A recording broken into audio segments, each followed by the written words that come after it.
22వ వచనం నుండి చదువుకుందాం. హెబ్రీయులకు రాసిన పత్రిక 11వ అధ్యాయము 22వ వచనం.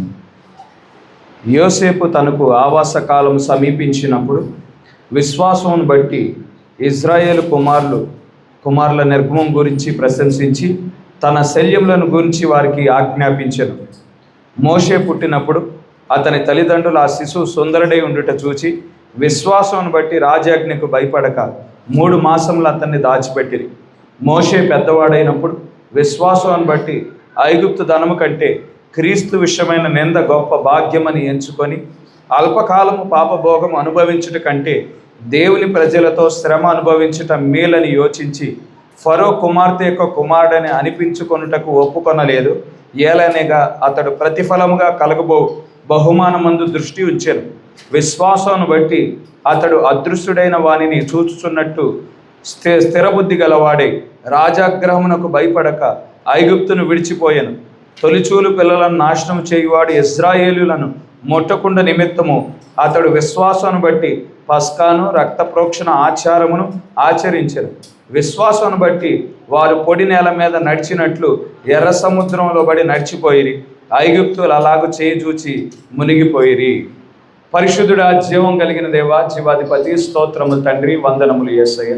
ఈ రీతిగా ప్రభా మరొక్కసారి మీ పరిశుద్ధ గ్రంథంలో కొన్ని వాక్యలేఖనాలు చదవటానికి గాను నీవు కృప చూపించావు తండ్రి. అయితే మేము వాక్యలేఖనాలు చదవగలిగిన వారముగా మాత్రమే ఉన్నాం ప్రభా.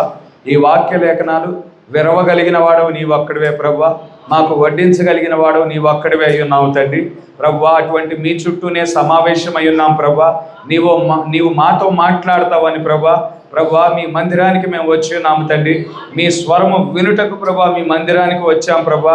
మమ్మల్ని దర్శిస్తావని, మా హృదయాలు తాకుతావని ప్రభా మేము వచ్చి ఉంటుండగా ప్రభా యేసే కూడి వచ్చిన ప్రతి బిడ్డను దర్శించండి ప్రభా. ప్రతి ఒక్క బిడ్డతో మాట్లాడండి ప్రభా. ప్రతి ఒక్క బిడ్డ హృదయాన్ని తాకండి ప్రభా. మా జీవితాలలో నూతన ఉజ్జీవాన్ని నింపండి ప్రభా. ప్రభా యేసే బోధించబడిన వాక్యముగా ప్రభా మా జీవితాలను ప్రభా నీవే మలవటానికి ప్రభా కృప చూపించమని కోరుకుంటూ ఈ చిన్న ప్రార్థన ప్రభు అయిన యేసుక్రీస్తు నామములో అడిగి వేడుకొంచున్నాము. ఆమేన్. దయచేసి కూర్చోండి. అన్ని నామముల కన్నా ఉన్నతమైన నామము, ప్రశస్తమైన నామము ప్రభు అయిన యేసుక్రీస్తు తన ఘనమైన నామానికి మహిమ కలుగును గాక. కూడి వచ్చిన సంఘానికి నా శుభములు. ఈ రీతిగా మరొక్కసారి దేవుని యొక్క మహాకృపను బట్టి మనమంతా దేవుని సన్నిధానానికి సమావేశపడ్డాము. ఈ రీతిగా మన హృదయాలు తెరిచి మన స్వరాలు విప్పి మన దేవుని స్తుతించుకోవటానికి గాను, ఆరాధించుకోవటానికి గాను, ఆయన యొక్క నిత్య జీవపు మాటలు విని మన జీవితాలు మార్చబడటానికి గాను మరొకసారి దేవుడు కృప చూపించి ఉన్నాడు. అటువంటి కృప చూపించిన మన దేవునికే మహిమ కలుగును గాక. ఆమేన్. మరి ప్రకటించబడిన రీతిగా గడిచిన శుక్రవారము మనకి ఆల్ నైట్ ప్రేయర్ జరిగి ఉన్నది. మొగలరాజపురం చర్చి నందు రాగలిగిన వారంతా దేవుని యొక్క సన్నిధిని, దేవుని యొక్క ప్రసన్నతను అనుభవించగలిగారు. కూడి వచ్చిన ప్రతి కుటుంబము దేవుని యొక్క దీవెనలు, ఆశీర్వాదాలు పొందుకొనిన వారిగా ఉన్నారు. ప్రార్థనా కోరికలలో మన దేవుడు మన మధ్యకు దిగువచ్చు వాడై ఉన్నాడు. ఆయన సన్నిధిలో పెట్టబడిన ప్రతి మొర ఏది వృధాక పోవటం లేదు, కానీ ప్రతి మొరను దేవుడు ఆలకించుచున్న వాడిగా ఉన్నాడు. ఆత్మీకంగా మన జీవితాలను అభివృద్ధి చేస్తూ ఉండినాడు. ఆత్మీయంగా ఆశీర్వాదాలు మనం పొందుకోవటానికి గాను దేవుడు కృప చూపిస్తూ ఉన్నాడు. ఏ ఒక్కరూ ప్రార్థనా కూడికను మిస్ కావద్దు. ప్రార్థనా కూడికల్లో పాల్పొంపులు పొంది మోకాళ్ళ అనుభవాన్ని ప్రతి విశ్వాసి పొందుకున్నప్పుడు ఆత్మీయంగా ఎదగటానికి గాను అవకాశం ఉంటుంది. ప్రార్థనా జీవితం లేకోకుండా ఆత్మీయంగా ఎదిగే అవకాశం ఉండదు. ఆత్మీయంగా ఎదగకపోతే ఎత్తబడుట అది అసాధ్యమైన కార్యముగా ఉంటుంది. కనుక ప్రార్థనా జీవితాలను మెరుగుపరుచుకోవటానికి దేవుడు కృప చూపించునుగాక. ఆమేన్. గమనించండి, ఈ బుధవారము పెద్దపులిపాక యశ్యా బ్రదర్ గృహంలో ప్రత్యేకమైన కూలిక ఏర్పాటు చేయడం జరిగింది. సాయంకాలం 7 గంటలకి ఆ కూడిక ప్రారంభమవుతుంది. ఈ బుధవారము పెద్దపులిపాక యశ్యా బ్రదర్ గృహమునందు ప్రత్యేకమైన కూడిక. మొగలరాజపురం వాళ్ళు, ఇటు కిలేశ్వరం, అటు దాములు అందరూ ఆహ్వానితులే. దయచేసి గమనించవలసిందిగా కోరుతా ఉన్నాను. ఈ బుధవారం అనగా 1వ తారీఖున ప్రత్యేకమైన కూడిక యశ్యా బ్రదర్ గృహంలో మరి దయచేసి ఆ విషయాన్ని గమనించండి. మరి గడిచిన గురువారము మరి దాస్ బ్రదర్ని, మునగాలపల్లి దాస్ బ్రదర్ని వెనకాల నుంచి మరి ఆటో వచ్చి గుద్దటం జరిగింది. మరి మరి బలంగా గుద్దినప్పుడు మరి ఆ బండికి ఉండిన మరి స్టాండ్ వచ్చి మరి వెన్ను భాగానికి బాగా తగిలి ఉన్నది. మరి సహోదరుడు కూడా మరి ఆ ఎదర రాళ్ళుంటే ఆ రాళ్ళు మీద పడిపోయాను అని చెప్తా ఉన్నారు. మరి సహోదరుడికి ఇంతకుముందు మరి ఈ పొట్ట భాగంలో ఆపరేషన్ జరిగింది. రాళ్ల మీద పడినా కానీ దేవుడు తన మహాకృపను బట్టి ఎటువంటి ప్రమాదం జరగకుండా మరి ఏది డిస్టర్బ్ కాకోకుండా ఆపరేషన్ జరిగిన స్థలంలో మరి దేవుడు కృప చూపించి ఉన్నాడు. మరి చిన్న చిన్న మరి గాయాలు అయినప్పటికీ మరి పెద్ద ప్రమాదం నుండి దేవుడు తప్పించున్నాడని చిన్న సాక్ష్యాన్ని మరి రాసి పంపించి ఉన్నారు. ఏదేమైనప్పటికీ మరి సహోదరి నిమిత్తం, సహోదరి యొక్క కుటుంబం నిమిత్తము మీ వ్యక్తిగతమైన ప్రార్థనలో మరి జ్ఞాపకం చేసుకోవాల్సిందిగా కోరుతా ఉన్నాను. మరి దేవుని యొక్క కాపుదల లేకుండా మరి ఆ ప్రమాదం నుండి తప్పించబడే అవకాశం లేదు. కనుక చిన్న సాక్ష్యాన్ని బట్టి దేవునికే మహిమ కలుగును గాక. ఆమేన్. గడిచిన ఆదివారము మనము రక్తము ద్వారా మరియు శక్తి ద్వారా విమోచన అనే అంశాన్ని మనం ప్రారంభించుకున్నాం. కొన్ని సంగతులు మనం ధ్యానించుకున్నాం. మరి కొన్ని సంగతులు మరి మధ్యాహ్న సమయంలో మరి ధ్యానించిన ఏంటుండగా దేవుడే తన యొక్క ఆలోచన మన మధ్యన వ్యక్తపరచునుగాక. ఇక్కడ చదివిన ఈ వాక్య భాగాన్ని గమనించండి. ఈ హెబ్రీయులకు రాసిన పత్రిక 11వ అధ్యాయము 22వ వచనం నుండి 29వ వచనం వరకు మనం గమనించినట్లయితే ఇవి పాత నిబంధనకు సంబంధించిన సంగతులు అయి ఉన్నాయి. అపోస్తలుడైన పౌలు పాత నిబంధనలో ఉండిన సంగతులను మరి ఇక్కడ ప్రస్తావించడం మనం చూస్తూ ఉన్నాము. మరి 22వ వచనమేమో అది ఆదికాండం 50వ అధ్యాయానికి సంబంధించిన, ఆదికాండం ఆఖరి అధ్యాయమైన 50వ అధ్యాయానికి సంబంధించిన వాక్యలేఖనం అయి ఉన్నది. మరియు 23 నుంచి 29 వరకేమో నిర్గమాకాండం 1వ అధ్యాయం నుండి 14వ అధ్యాయానికి సంబంధించిన సంగతులు అయి ఉన్నాయి. కనుక ఆ సంగతులను అపోస్తలుడైన పౌలు ప్రస్తావిస్తూ ఉన్నాడు. కనుక ఈ సంగతులన్నీ నిర్గమానికి సంబంధించిన సంగతులు అయి ఉన్నాయి. నిర్గమాకాండాన్ని మనం గమనించినట్లయితే అది విమోచన పుస్తకం అయి ఉన్నది. నిర్గమాకాండము విమోచన పుస్తకం అయి ఉన్నది. నిర్గమాకాండము విమోచనకు సాదృశ్యముగా ఉన్నది. ఎందుకంటే మనం నిర్గమాకాండంలో మనం చూసామంటే దేవుడు తన ప్రజల నిమిత్తము తన ప్రవక్తను పంపించటాన్ని మనం నిర్గమాకాండంలో మనం చూడగలుగుతా ఉన్నాము. ఆ ప్రవక్త ఒక ప్రత్యేకమైన వర్తమానముతో దేవుని ప్రజల యొద్దకు ఆయన వచ్చి ఉన్నాడు. అయితే ఆ ప్రవక్త వచ్చుచున్నప్పుడు మరి దేవుని ప్రజలు ఎటువంటి పరిస్థితుల్లో ఉన్నారు? ఈ నిర్గమాకాండంలో మనం గమనించినట్లయితే దేవుని ప్రజలు ఆ యొక్క శత్రువు ద్వారా బంధించబడిన వారిగా ఉన్నారు. శత్రువు వారిని బానిసలుగా చేసి ఉండటాన్ని మనం చూస్తూ ఉండేనాము. ఆ బానిసత్వంలో వారు బంధించబడిన పరిస్థితులను మనం చూడగలుగుతూ ఉండేనాము. ఈ నిర్గమాకాండములో మనం గమనించినట్లయితే అక్కడ వారికి దేవుని ప్రజలకు ఒక వాగ్దానం ఇవ్వబడి ఉన్నది. ఆ వాగ్దానాన్ని యోసేపు ఆయన మరణించడానికి మునుపు జ్ఞాపకం చేస్తూ ఉన్నాడు. మరణించడానికి మునుపు యోసేపు యాకోబు సంతతి వారందరినీ పిలిపించి, ఇదిగో మన పితరుడైన అబ్రహాముకి దేవుడు వాగ్దానం చేసి ఉన్నాడు, ఈ దేశానికి వస్తామని ముందుగానే దేవుడు చెప్పి ఉన్నాడు. ఈ దేశంలో కొంతకాలం మనం జీవించిన తర్వాత తిరిగి మనకి ఏ దేశమైతే స్వాస్థ్యంగా ఇవ్వబడి ఉన్నదో, ఏ దేశమైతే పాలు తేనెలు ప్రవహించు దేశమో ఆ దేశానికి తిరిగి మన దేవుడే తిరిగి తీసుకువెళ్తానని వాగ్దానం ఇచ్చాడని మరి యోసేపు చెప్పటం మనం చూడగలుగుతూ ఉండేనాము.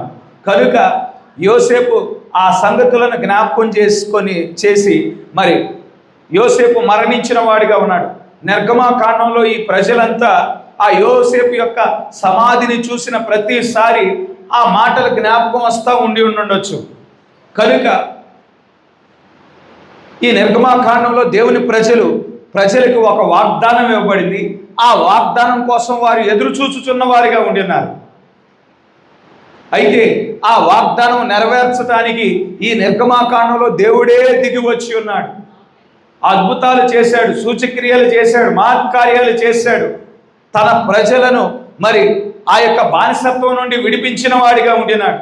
ఈ నిర్గమాకాండంలో మరి శత్రువు తీర్పు తీర్చబడటం కూడా మనం చూడగలుగుతూ ఉండినాం. నిర్గమాకాండంలో అంశాలను గమనించండి. ఒక ప్రవక్త పంపించబడటం, ఆ ప్రవక్త ప్రత్యేకమైన వర్తమానం కలిగి ఉండటం మనం చూస్తూ ఉన్నాం. దేవుని ప్రజలు ఒక వాగ్దానాన్ని కలిగి ఉన్నారు. ఆ వాగ్దానం కోసం ఎదురు చూచుతున్న వారిగా ఉండినారు. అది అంతేకాకుండా అక్కడ ఒక శత్రువు ఉన్నాడు, దేవుని ప్రజలను బంధించిన వాడిగా ఉండినాడు. అయితే దేవుడు వచ్చినప్పుడు అక్కడ మరి కాల్చబడిన గొర్రెపిల్ల యొక్క రక్తము ద్వారా వారు ఉండిన దాస్యత్వంలో నుండి విడుదల పొందుకొనిన వారిగా ఉన్నారు. మరియు శత్రువు తీర్పు తీర్చబడటం మనం చూడగలుగుతూ ఉండినాం. కనుక ఈ నిర్గమాకాండం అనేది మరి విమోచనకు సాదృశ్యముగా ఉండిన అంశమై ఉన్నదనే విషయాన్ని మనం గుర్తించవలసిన అవసరత ఉన్నది. కనుక మనం నిర్గమాకాండం 11వ అధ్యాయానికి మనం వెళ్తాము. ఇక్కడ నిర్గమాకాండం 11వ అధ్యాయానికి మనం చేరుకునేటప్పుడు అప్పటికే మోషే ద్వారా 9 తెగుళ్ళు మరి ఈ ఐగుప్తు ప్రజల మీదకి క్రొమ్మరించబడ్డాయి అనే విషయాన్ని మనం గుర్తించాలి. 11వ అధ్యాయం వచ్చేపాటికి అప్పటికే 9 తెగుళ్ళు క్రొమ్మరించబడ్డాయి. మరి అప్పటికే మోషే నీటిని రక్తంగా మార్చినట్లు మనం చూడగలుగుతా ఉన్నాం. అప్పటికే మోషే పలుకగా ఐగుప్తు ప్రజల మీదకి కప్పలు రప్పించబడ్డాయి. ఐగుప్తు ప్రజల మీదకి మరి ఈగలు రప్పించబడ్డాయి. ఐగుప్తు ప్రజల మీదకి పేళ్లు రప్పించబడ్డాయి. ఐగుప్తు ప్రజల మీద వడగట్ల వాన కుమ్మరించబడింది. ఐగుప్తు మరి మందలకి వ్యాధులు వచ్చాయి. ఐగుప్తు ప్రజలు బొబ్బలతో మొత్తబడిన వారిగా ఉండి ఉన్నారు. ఆ యొక్క ఐగుప్తు ప్రజల మీద మిడతలు రప్పించబడ్డాయి. అదేవిధంగా ఇక 9వ తెగులు మరి కటికమైన చీకటి 3 రోజుల పాటు సంభవించడం మనం చూడగలుగుతా ఉన్నాం. ఈ 9 తెగుళ్ళు అప్పటికే సంభవించాయి. ఇక ఆఖరి తెగులు మాత్రము ఉన్నది. ఆఖరి తెగులు ఏమిటంటే ఇక మరణమే అయ్యున్నది. కనుక ఈ 9 తెగుళ్ళు, ఈ 10 తెగుళ్ళు ఎందుకు కుమ్మరించబడ్డాయి ఐగుప్తుల మీదకి అని మనం ఆలోచన చేసినప్పుడు వాక్యాన్ని తిరస్కరించడాన్ని బట్టే ఉన్నది. దేవుడు ఒక ప్రవక్తను పంపించి ఉంటుండగా మరి ఆ ప్రవక్తకు 2 సూచనలు ఇవ్వబడి ఉంటుండగా ఐగుప్తు ప్రజలు కానీ ఫరో కానీ దేవుని ద్వారా పంపించబడిన ప్రవక్త మరి దేవుని ద్వారా పంపించబడిన ప్రవక్త మోషే అని వారు గుర్తించని వారిగా ఉన్నారు. మోషేను చూసి వారు దేవుని ప్రవక్తగా వారు గుర్తించడం లేదు. సూచనలు జరిగినా కానీ మోషే ద్వారా 2 సూచనలు, నేను దేవుని యొద్ద నుండి దేవుని ద్వారా పంపించబడిన ప్రవక్తనని ప్రజలు తెలుసుకోవడానికి దేవుడే 2 సూచనలు ఇచ్చి ఉంటుండగా ఆ సూచనలు జరిగించినా కానీ వారు విశ్వసించని వారిగా ఉన్నారు, విననొల్లని వారిగా ఉన్నారు. కనుక ఆ వాక్యాన్ని తిరస్కరించడాన్ని బట్టి, దేవుని మాటకు లోబడకపోవటాన్ని బట్టి తెగుళ్ళు క్రొమ్మరించబడ్డాయనే విషయాన్ని మనం గుర్తించవలసిన అవసరం ఉన్నది. ఈ ఐగుప్తు ప్రజలను మనం గమనించినట్లయితే వారు విగ్రహారాధికులై ఉన్నారు. వారు విగ్రహారాధనకు సంబంధించిన ఆచారాలు కలిగి ఉన్నారు. విగ్రహారాధనకు సంబంధించిన సాంప్రదాయాలు వారు కలిగి ఉన్నారు. కనుక ఇక్కడ ఫరో సాతానికి సాదృశ్యముగా ఉన్నాడు. మరియు ఐగుప్తు దేశము అది సాతాను ఏదేనికి సాదృశ్యముగా ఉన్నది. ఆ యొక్క సాతాను ఏదేనులో విగ్రహారాధన ఉన్నది. ఆ సాతాను ఏదేనులో ఆచారాలు, సాంప్రదాయాలు, ఆ విగ్రహారాధనకి సంబంధించిన ఆచారాలు, సాంప్రదాయాలు ఉండటాన్ని మనం చూడగలుగుతూ ఉండినాం. అయితే ఆ ప్రభావం నుండి తన ప్రజలను వేరుపరచడానికి గాను దేవుడు ఆలోచన కలిగి ఉన్నాడు. అందుకోసమే ఒక ప్రవక్తను పంపించి ఉంటుండగా ఆ ఫరో ఏం చేస్తా ఉన్నాడు? దేవుని ప్రవక్తను గుర్తించని వాడిగా ఉన్నాడు. కాబట్టి అక్కడ తెగుళ్ళు క్రొమ్మరించబడటం మనం చూడగలుగుతూ ఉండినాం. ఈ 11వ అధ్యాయము 1వ వచనాన్ని గమనించండి. మరియు యెహోవా మోషేతో ఇట్లనెను, ఫరో మీదకిని ఐగుప్తు మీదకిని ఇంకో తెగులును రప్పించెదను. అటు తర్వాత అతడు ఇక్కడ నుండి మిమ్మును పోనిచ్చును. అతడు మిమ్మును పోనిచ్చునప్పుడు ఇక్కడ నుండి బొత్తిగా వెళ్ళగొట్టును. గమనించండి, అప్పటికే 9 తెగుళ్ళు ఐగుప్తు దేశం అంతటా క్రొమ్మరించబడ్డాయి. అయితే ఈ 9 తెగుళ్ళు దేని నిమిత్తం క్రొమ్మరించబడ్డాయి? ఈ 9 తెగుళ్లను బట్టి ఐగుప్తు దేశంలో ఉండిన పంటంతా నాశనం చేయబడింది. ఈ 9 తెగుళ్లను బట్టి వారికి త్రాగటానికి మంచినీరు కూడా లేదు, ఎందుకంటే నీరు రక్తంగా మార్చబడింది. దాంట్లో ఉండిన చేపలన్నీ మరణించి ఉంటాయి. ఈ తెగుళ్లను బట్టి మందలు చనిపోయాయి. ఈ తెగుళ్లను బట్టి ప్రజలు కూడా వ్యాధిగ్రస్తులై ఉన్నారు. వారు కూడా ఆరోగ్యవంతులుగా వారు లేరు. అయితే ఇవన్నీ ఏదో ప్రమాదవశాత్తు వైరస్ బయటికి పొక్కటాన్ని బట్టి ఏమన్నా ఈ 9 తెగుళ్ళు సంభవించాయా? 5 సంవత్సరాల క్రితం ఇలాగే మనమంతా ప్రపంచ దేశాల్లో ప్రజలంతా కరోనాను బట్టి ఎంతగానో ఇబ్బంది పడిన వారిగా ఉన్నారు. ప్రమాదవశాత్తు ఆ వైరస్ బయటికి వచ్చిందని కొంతమంది చెప్తా ఉన్నారు. అయితే దానిని బట్టి అఫీషియల్ లెక్కల ప్రకారం 3 కోట్ల మంది చనిపోయారు. ఇక అన్అఫీషియల్ లెక్కలైతే 10 కోట్ల పైనే ఉండొచ్చు. అయితే ఏదో వైరస్ బయటికి రావటాన్ని బట్టి, బయటికి పొక్కటాన్ని బట్టి ఈ 9 తెగుళ్ళు సంభవించాయా? ఈ వైరస్ బయటికి రావటాన్ని బట్టి ఐగుప్తు ప్రజలందరూ వ్యాధిగ్రస్తులు అయ్యారా? లేదంటే మందలన్నీ మరణించాయా? ఆ వైరస్ను బట్టి మందలన్నీ మరణించాయా? ఆ వైరస్ను బట్టి ఈ యొక్క పంటంతా నాశనం అయిందా అంటే ఏమాత్రము కాదు.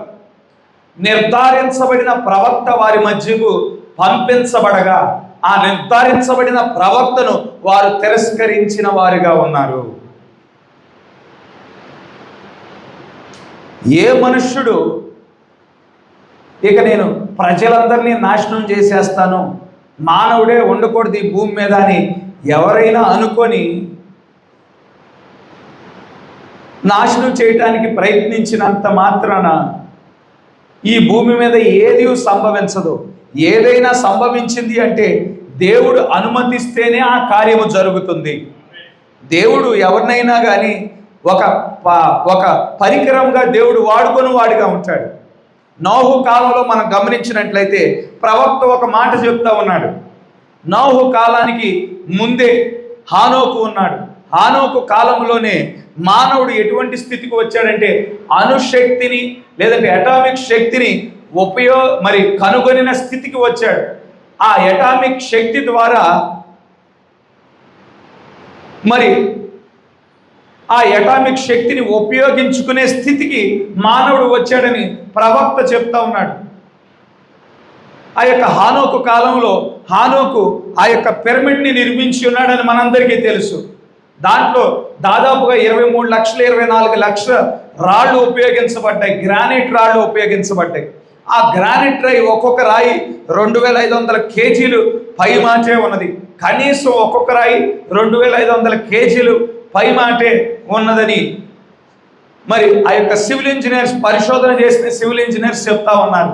అయితే ఇప్పుడుండిన మనకుండిన డీజిల్ ఇంజిన్స్ కానీ పెట్రోల్ ఇంజిన్లు కానీ ఆ యొక్క ఇంజిన్లు ఉపయోగించుకొని అంత బరువైన రాళ్లను మోయలేవు. ఎందుకంటే ఆ రాళ్ళు ఒకదాని మీద ఒకటి పేర్చబడ్డాయి. 23 లక్షల రాళ్ళు ఒకదాని మీద ఒకటి పేర్చబడ్డాయి. క్రెయిన్లు కావాలి, పెద్ద పెద్ద మిషనరీ కావాలి ఆ బలమైన రాళ్ళు లేపి పెట్టడానికి. అయితే డీజిల్ ఇంజిన్లు అంత శక్తి కలిగి ఉండవు, పెట్రోల్ ఇంజిన్లు అంత శక్తి కలిగి ఉండవు. అయితే అణుశక్తిని వారు అటామిక్ శక్తిని వారు ఉపయోగించారని ప్రవక్త చెప్తా ఉండేనాడు. అయితే వారు కనుగొన్నారు, అటామిక్ శక్తిని కనుగొన్నారు, దాన్ని వాడటం ప్రారంభించున్నారు. ఆ వాడుటలో అక్కడ విఫలం చెందటం వలన ఒక గొప్ప విస్ఫోటనం జరిగిందంట. ఆ విస్ఫోటనం వలన భూమి యొక్క కక్షలో నుండి అది తప్పటం వలన జలప్రళయం సంభవించిందని ప్రవక్త చెప్తా ఉన్నాడు. అయితే ఈ జలప్రళయం సంభవించడానికి మునిపే దేవుడు ఏం చేశాడు? నోవహును దర్శించి ఉన్నాడు. నోవహును దర్శించి జలప్రళయం రానై ఉన్నది, నేను ఒకరిని పరికరముగా వాడనై ఉన్నాను, నా యొక్క పరికరముగా నేను వాడనై ఉన్నాను. పరికరముగా వాడనై ఉంటుండగా ఈ భూమి అంతా నాశనం చేయబడుతుంది. ఎందుకు నాశనం చేశాడు దేవుడు? భూమి అంతా పాపముతో విస్తరించి ఉన్నది. వాక్యానికి లోబడని వారుగా ఉన్నారు, వాక్యానికి విధేయత చూపని వారుగా ఉన్నారు. కనుక నేను మానవుణ్ణి ఒక పరికరముగా వాడి ఆ మానవుడి ద్వారానే ఒక నాశనాన్ని కలుగజేయనై ఉన్నాను అని నోవహుతో చెప్పటం మనం చూడగలుగుతూ ఉండేది. ఒక జలప్రళయం రానై ఉన్నదని చెప్పటం మనం చూడగలుగుతూ ఉండేనా. ఎలా సంభవించిందో ప్రవక్త దాన్ని వివరిస్తూ ఉండేనాడు. ఆ యొక్క విస్ఫోటనం వలన భూమి దాని యొక్క కక్ష నుండి తప్పింది, ఆకాశ తూములు తెరవబడ్డాయి, నీరు క్రొమ్మరించబడి ఉన్నది, ప్రపంచం నాశనం అవటం మనం చూడగలుగుతూ ఉండేనాం. కనుక దేవుడు అనుమతించందే ఏ కార్యము ఈ భూమి మీద జరగదు. ఇక్కడ 9 తెగుళ్ళు క్రొమ్మరించబడ్డాయంటే ఎందుకు క్రొమ్మరించబడ్డాయి? వారు వాక్యాన్ని, దేవుని యొక్క ప్రవక్తను వారు గుర్తించని వారిగా ఉండినారు. దేవునికి ఒక నియమం ఉన్నది, దేవునికి ఒక నియమం ఉన్నది. దేవుడు మొదటిగా తన యొక్క హెచ్చరిక వర్తమానం పంపించండి ఆయన తీర్పును తీసుకురావడు. నోహు కాలంలో ఒక హెచ్చరిక వర్తమానాన్ని, ఒక కృపా వర్తమానాన్ని ఇచ్చాడు ప్రజలకి. ఆ తర్వాతే తీర్పు వచ్చింది. ఈ కాలంలో మరలా ఈ భూమి నాశనం చేయబడటానికి సిద్ధంగా ఉన్నది. మొదటిసారి భూమి నీటి ద్వారా ప్రక్షాళన చేయబడింది. తర్వాత యేసుక్రీస్తు యొక్క రక్తం ద్వారా ప్రక్షాళన చేయబడింది. ఇప్పుడు అగ్ని ద్వారా ప్రక్షాళన చేయబడటానికి సిద్ధంగా ఉన్నది. అగ్ని ద్వారా కాల్చబడటానికి సిద్ధంగా ఉంటుండగా దేవుడు మొదటిగా కృపా వర్తమానాన్ని ఇచ్చువాడై ఉన్నాడు, హెచ్చరిక వర్తమానాన్ని ఇచ్చువాడై ఉన్నాడు. హెచ్చరిక లేకుండా దేవుడు తీర్పును తీసుకురాని వాడిగా ఉన్నాడు. ఎప్పుడైతే మానవుడు ఆ హెచ్చరికను విననొల్లని వాడిగా ఉంటాడో అప్పుడు దేవుడు తీర్పు తీసుకువస్తాడు. మొదటగా దేవుడు వెలుగును కలుగజేయువాడిగా ఉన్నాడు, వెలుగును ప్రకాశింపచేయువాడిగా ఉండినాడు. అయితే మానవుడు ఏంటంటే దేవుడు వెలుగు పంపించగా మేము ఆ వెలుగులో ఉండటానికి ఇష్టపడలేదు, మేము చీకట్లోనే ఉంటాము అని చెప్పే స్థితిలో ఉండటం మనం చూడగలుగుతూ ఉండినాం. కనుకనే ఆయన తీర్పును తీసుకువస్తూ ఉండినాడు. మానవుడి ఎదురుగా కృపావర్తమానం ఉంచబడుతుంది మరియు తీర్పు ఉంచబడుతుంది. దానిని ఏది కావాలో ఎంపిక చేసుకునేది మానవుడై ఉన్నాడు. ఎందుకంటే మానవుడిని దేవుడు స్వేచ్ఛాజీవిగా దేవుడు సృజించి ఉన్నాడు, ఎన్నిక చేసుకోగలిగిన వాడిగా దేవుడు సృజించి ఉన్నాడు. బలవంతాన దేవుడు ఏ పని చేయించడు మానవుడి ద్వారా. అయితే తప్పుడు నిర్ణయం తీసుకుంటున్నప్పుడు దేవుడు వచ్చి ఇదిగో నువ్వు తప్పుడు నిర్ణయం తీసుకుంటా ఉన్నావని హెచ్చరించు వాడిగా ఉన్నాడు. కయ్యూను హేబేలును గమనించండి. ఇద్దరు బలి అర్పణలు అర్పించడానికి సిద్ధపడ్డారు. హేబేలేమో దేవుని యొద్ద నుండి ప్రత్యక్షత పొందుకున్నాడు, రక్తంతో కూడిన బలి అర్పణ అర్పించాడు. కయ్యూనేమో ఎటువంటి ప్రత్యక్షతను దేవుని యొద్ద నుండి పొందుకోలేదు. కనుక తాను పండించిన పంటలో శ్రేష్టమైందే తీసుకువచ్చాడు, దేవునికి బలి అర్పణ అర్పించాడు. అయితే హేబేలు యొక్క బలి అర్పణ దేవుడు అంగీకరించాడు, కయ్యూని యొక్క బలి అర్పణ దేవుడు తిరస్కరించాడు.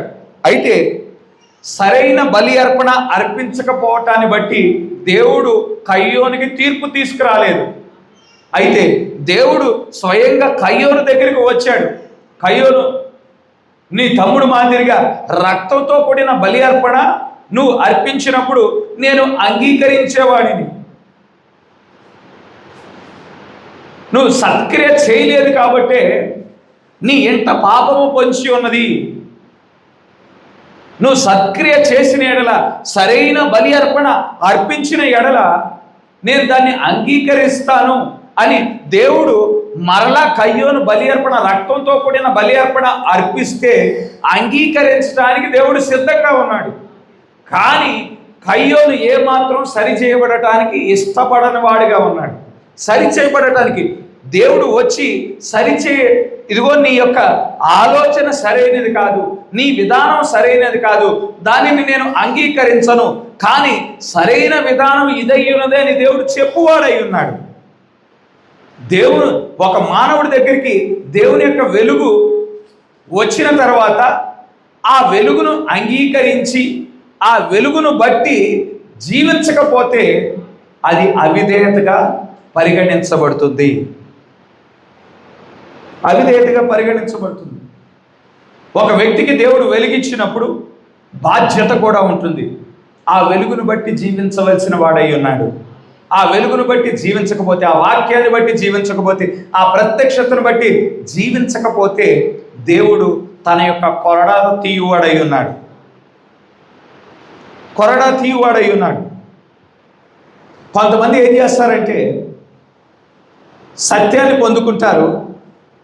అయితే సత్యాన్ని పొందుకొని దాన్ని జీవించడానికి ఏమాత్రం ప్రయాసపడని వారిగా ఉంటారు. నాకు అది తెలుసు, ఇది తెలుసు, అది తెలుసు, అది తెలుసు అని చెప్పేవారిగా ఉంటారు. కానీ దాన్ని బట్టి జీవించమంటే జీవించని వారిగా ఉంటారు. ఇంకొంతమంది ఉంటారు, సత్యాన్ని తెలుసుకుంటారు, దేవుని కృపను బట్టి సంగతులన్నీ గ్రహిస్తారు. వారు జీవించకుండా నువ్వు ఈ వాక్యాన్ని బట్టి జీవించాలి, ఈ వాక్యాన్ని బట్టి జీవించాలని ఇతరులను హెచ్చరించు వారిగా ఉంటారు. సత్యాన్ని తిరస్కరించిన వాడికి ఎటువంటి శిక్ష విధించబడుతుందో, సత్యాన్ని తెలుసుకొని జీవించని వారికి కూడా అదే శిక్ష వర్తిస్తుందనే విషయాన్ని మనం గుర్తించవలసిన అవసరం ఉన్నది. కనుక ఇక్కడ ఐగుప్తు దేశం మీద, ఐగుప్తు ప్రజల మీద, ఫరో మీద దేవుడు 9 తెగుళ్లను క్రొమ్మరించడం మనం చూడగలుగుతూ ఉండినాం. అయితే ఆ తెగుళ్లను బట్టి ఫరో యొక్క మనస్సు మారిందా అంటే ఫరో యొక్క మనస్సు ఏమాత్రము మారలేదు. తెగులు క్రొమ్మరించబడగానే ఆ బాధ తట్టుకోలేక మోషేని పిలిపించడం, అయ్యా మోషే, మీ దేవునికి ప్రార్థన చేయి, ఈ తెగులు మా మీద నుండి తీసివేయమని చెప్పు, మేము తట్టుకోలేకపోతా ఉన్నాం, మేము చాలా ఇబ్బంది పడిపోతా ఉన్నాం అని మాట్లాడటం. మోషే ప్రార్థించిన తర్వాత ఆ తెగులు తీసివేయబడిన తర్వాత మళ్ళా యథావిధిగా ప్రగల్భాలు పలకటం, వృధా మాటలు మాట్లాడటం, మరలా తన యొక్క హృదయాన్ని కఠినపరుచుకోవటం మనం చూడగలుగుతూ ఉండినాం. అయితే దేవుడు ఎవరితో ఏ విధంగా వ్యవహరించాలో సమస్తం దేవునికి తెలుసు. ఎటువంటి రాజునైనా క్రిందగా దించగలిగిన దేవుడు అయి ఉన్నాడు. ఎటువంటి జ్ఞానం కలిగిన వ్యక్తి అయినా కానీ నీ జ్ఞానం ఎందుకు పనికిరానిదని మరి చూపించగలిగిన దేవుడు అయి ఉన్నాడు. ఎటువంటి బలవంతుడైనా కానీ నీ బలం నా ఎదుట ఏమాత్రము పనికిరాదని చూపించగలిగిన దేవుడు అయి ఉన్నాడు. నెబుకద్నెజరుని గమనించండి. బబులోను రాజు నెబుకద్నెజరు, ఆయన కాలంలో బబులోను దేశానికి అసలు ఎదురు అనేదే లేదు. ఏ దేశం మీద దాడి చేసినా కానీ ఆ దేశం యుద్ధంలో ఓడిపోవాల్సిందే. యుద్ధంలో ఓడిపోయిన తర్వాత ఆ దేశంలో ఉండిన ఐశ్వర్యం మొత్తాన్ని కొల్లగొట్టే పరిస్థితులు, ఆ దేశంలో ఉండిన జ్ఞానులను మరి బానిసలుగా చేసుకొని తన దేశానికి తీసుకువెళ్ళి ఆ దేశంలో వాడుకుంటున్న పరిస్థితులు. ఆ విధంగా బబులోను రాజ్యాన్ని క్రమేపీ నెబుకద్నెజరు ఏం చేశాడు? విస్తరించాడు. ఇక తిరుగులేని దేశముగా బబులోను దేశం ఎదిగింది. బబులోను సైన్యం ముందు, బబులోను దేశం ముందు ఏ దేశము నిలవలేని పరిస్థితులు. మాకు లోబడిపోతావా, లేదంటే నీ మీద దాడి చేయవా? లోబడ్డాడు అనుకోండి రాజు, మీతో యుద్ధం చేయలేం బాబు, మీకు లోబడిపోతున్నాం అంటే ప్రతి సంవత్సరం ఇంత నీ దేశం నుంచి ఇంత పన్ను రావాలి నా దగ్గరికి, నువ్వు సామంత రాజుగా ఉంటావు, మీ అందరికీ నేను రాజుగా ఉంటాను అని చేయటం. ప్రతి దేశం నుండి బబులోను రాజ్యానికి పన్ను వెళ్ళేది. అలా ఇజ్రాయెల్ దేశం కూడా కొంతకాలం పన్ను కట్టింది నెబుకద్నెజరుకి. తర్వాత మరి తిరుగుబాటు చేసినప్పుడు దేవుడు ఏం చేశాడు? ఇజ్రాయెల్ దేశాన్ని బబులోను చేతికి అప్పగించాడు. దేవుడు హెచ్చరించాడు, వారు నిజ దేవుణ్ణి విడిచిపెట్టేసేసి విగ్రహారాధన వైపు తిరిగినప్పుడు దేవుడు హెచ్చరించాడు ప్రవక్త ద్వారా హెచ్చరించినా కానీ ఇజ్రాయెల్ దేశం విననొల్లనిదిగా ఉన్నది. కనుక దేవుడు ఏం చేశాడు, ఇజ్రాయెల్ దేశాన్ని కూడా బబులోను చేతికి అప్పగించినప్పుడు ఇజ్రాయెల్ దేశంలో ఉండిన మరి ఆ యొక్క ఐశ్వర్యం మొత్తాన్ని వారు కొల్లగొట్టారు. మరి జ్ఞానులందరినీ వారి దేశానికి తీసుకువెళ్ళి అక్కడ వాడుకునే పరిస్థితులు మనం చూడగలుగుతూ ఉండినాం. ఇక తన దగ్గర ఉండిన ధనముతో, తన దగ్గర ఉండిన ఐశ్వర్యంతో నెబుకద్నెజరు ఏం చేశాడు, కొత్త పట్టణాలు కట్టించాడు. ఆ పట్టణాలన్నిటిని చూసుకొని ఒక్కసారిగా గర్వించాడు. ఇదిగో ఇదంతా నా జ్ఞానాన్ని బట్టి నేను చేశాను, ఇదంతా నా సమర్థతను బట్టే చేశాను, ఇదంతా నా తెలివితేటలతోనే చేశానని ఎప్పుడైతే నెబుకద్నెజరు గర్వించాడో దేవుడు ఏం చేశాడు, బబులోను దేశానికి రాజుగా, ప్రపంచంలోనే అత్యంత శక్తివంతమైన దేశంగా ఆ కాలంలో ఉన్నది, ఆ దేశానికి రాజుగా ఉండిన వ్యక్తిని ఎటువంటి స్థితికి తీసుకువచ్చాడంటే ఒక పశువు వలె గడ్డి మేయునట్లు చేశాడు. కనుక ఇక్కడ ఫరోతో కూడా దేవుడు ఏ విధంగా వ్యవహరించాలో దేవునికి తెలుసు. దేవునికి అసాధ్యమైనది ఏదీ లేదు. కనుక గమనించండి, ఇక 4వ వచనాన్ని గమనించండి. మోషే ఫరోతో ఇట్లా నేను, నిర్గమాకాండం 11వ అధ్యాయం 4వ వచనం.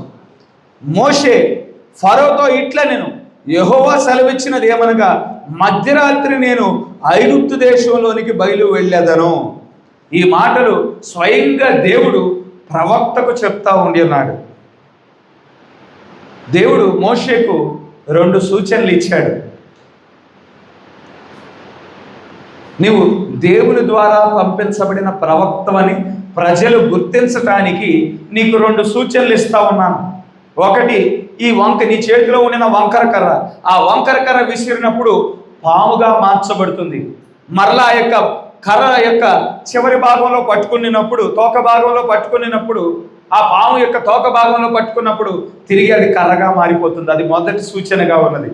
2వ సూచన, తన యొక్క మోషే యొక్క హస్తము ఇలా చూపించినప్పుడు మీ హస్తం వలె నా హస్తం వలె సాధారణమైన చేయిగానే ఉన్నది, కానీ ఛాతి దగ్గర పెట్టుకొని ఎప్పుడైతే తీస్తాడో అది కుష్ఠము కలిగిన చేయిగా మారిపోతా ఉన్నది. మళ్ళా కుష్ఠము కలిగిన చేయిని ఛాతి దగ్గర పెట్టుకొని తీస్తే సాధారణమైన హస్తముగా అది మార్చబడుతుంది. కనుక ఈ 2 సూచనలు నువ్వు ప్రజల మధ్యన వెళ్ళి జరిగించు. నీవు దేవుని యొద్ద నుండి పంపించబడిన ఒక ప్రవక్తవని వారు గుర్తిస్తారు. అయితే కొంతమంది దేవుని యొద్ద నుండి పంపించబడిన ప్రవక్తని మోషేను గుర్తించారు, కానీ ఐగుప్తుకు సంబంధించిన ప్రజలు మాత్రము మోషేను గుర్తించలేదు. గుర్తించకపోగా ఆ ఐగుప్తు ప్రజల్లో నుండి ఎన్ని ఎంబ్రియలు లేచారు. మోషే ఏదైతే సూచనలు జరిగించాడో ఆ సూచనలు అనుకరణ చేసిన వారిగా ఉన్నారు. ప్రారంభంలో 1-2 సూచనలు అనుకరించారు, కానీ తర్వాత జరిగే కార్యాలను వారు అనుకరించలేకపోయారు. ఎందుకంటే మానవుని యొక్క శక్తి దేవుని శక్తి ముందు నిలవజాలలేదు. మోషే తన యొక్క సొంత శక్తితో ఆ కార్యాలు చేయటం లేదు, కానీ దేవుని యొక్క శక్తి ద్వారా ఆ కార్యములు చేయించున్నవాడిగా ఉండినాడు. దేవుడే జరిగించుచున్నవాడిగా ఉండినాడు. కనుక దేవుడు అక్కడ బలమైన తెగుళ్ళు క్రొమ్మరించినా కానీ మోషేను వారు గుర్తించకపోవటాన్ని బట్టి దేవుడు ఏం చేశాడు, అక్కడ తీర్పును తీసుకురావటం, ఆ యొక్క సూచనలు జరిగించినా కానీ వారు మోషేను గుర్తించకపోవటాన్ని బట్టి దేవుడు ఏం చేశాడు, అక్కడ తెగుళ్ళు తీసుకురావడం, తీర్పును తీసుకురావడం మనం చూడగలుగుతూ ఉండినాం. మొదటగా దేవుడు తన కృపనిచ్చువాడై ఉన్నాడు, తర్వాత తన యొక్క తీర్పును తీసుకువచ్చువాడై ఉన్నాడు.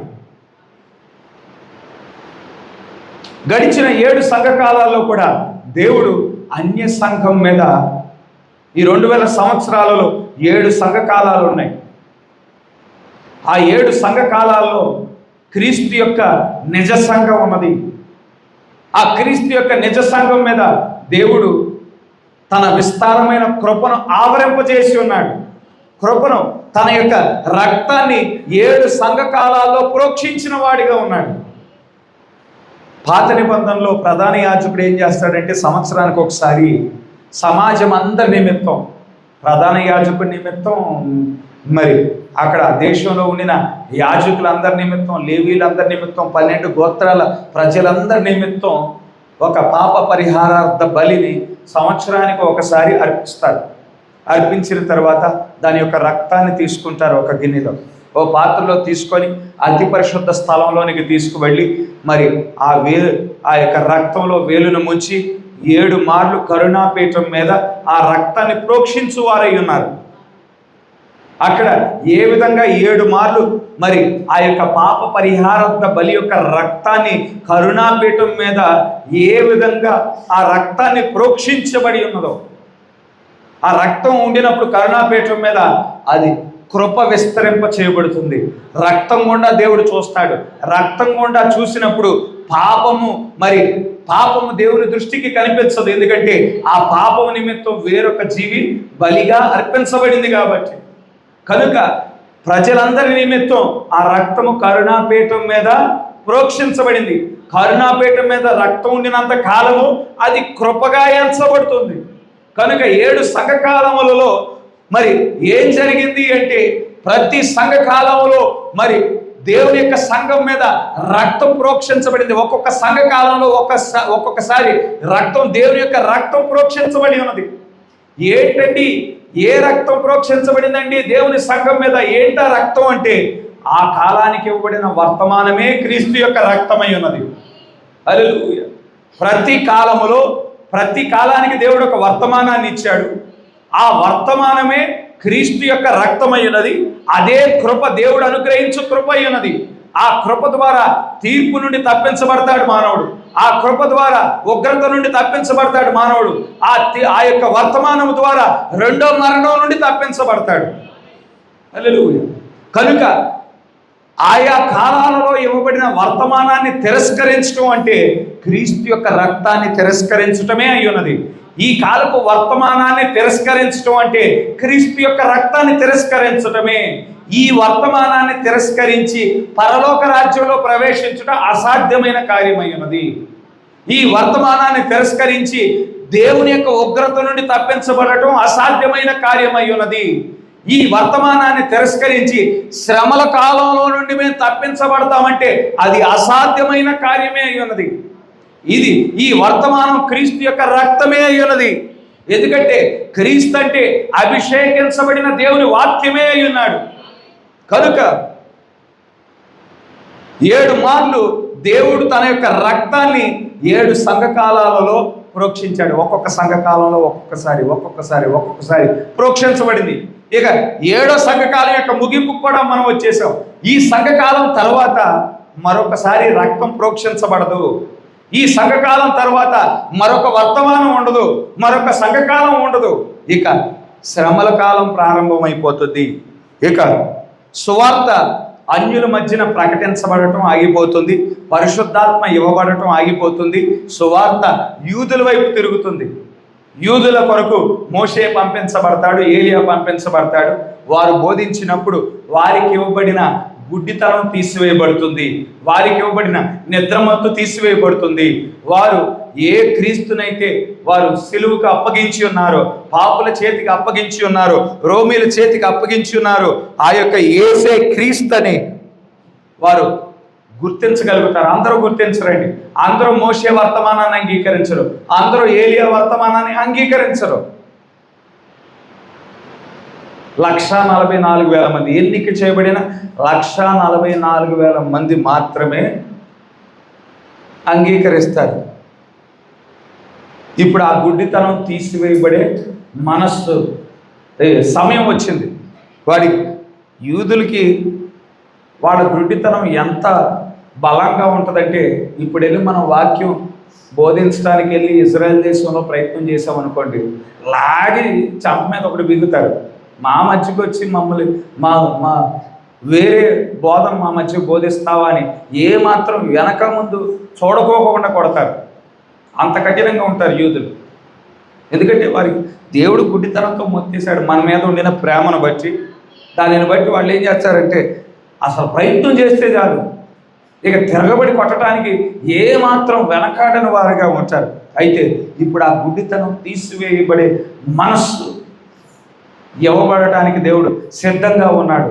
అన్యుల యొక్క ద్వారం మూయటానికి దేవుడు సిద్ధంగా ఉండిన వాడిగా ఉండినాడు.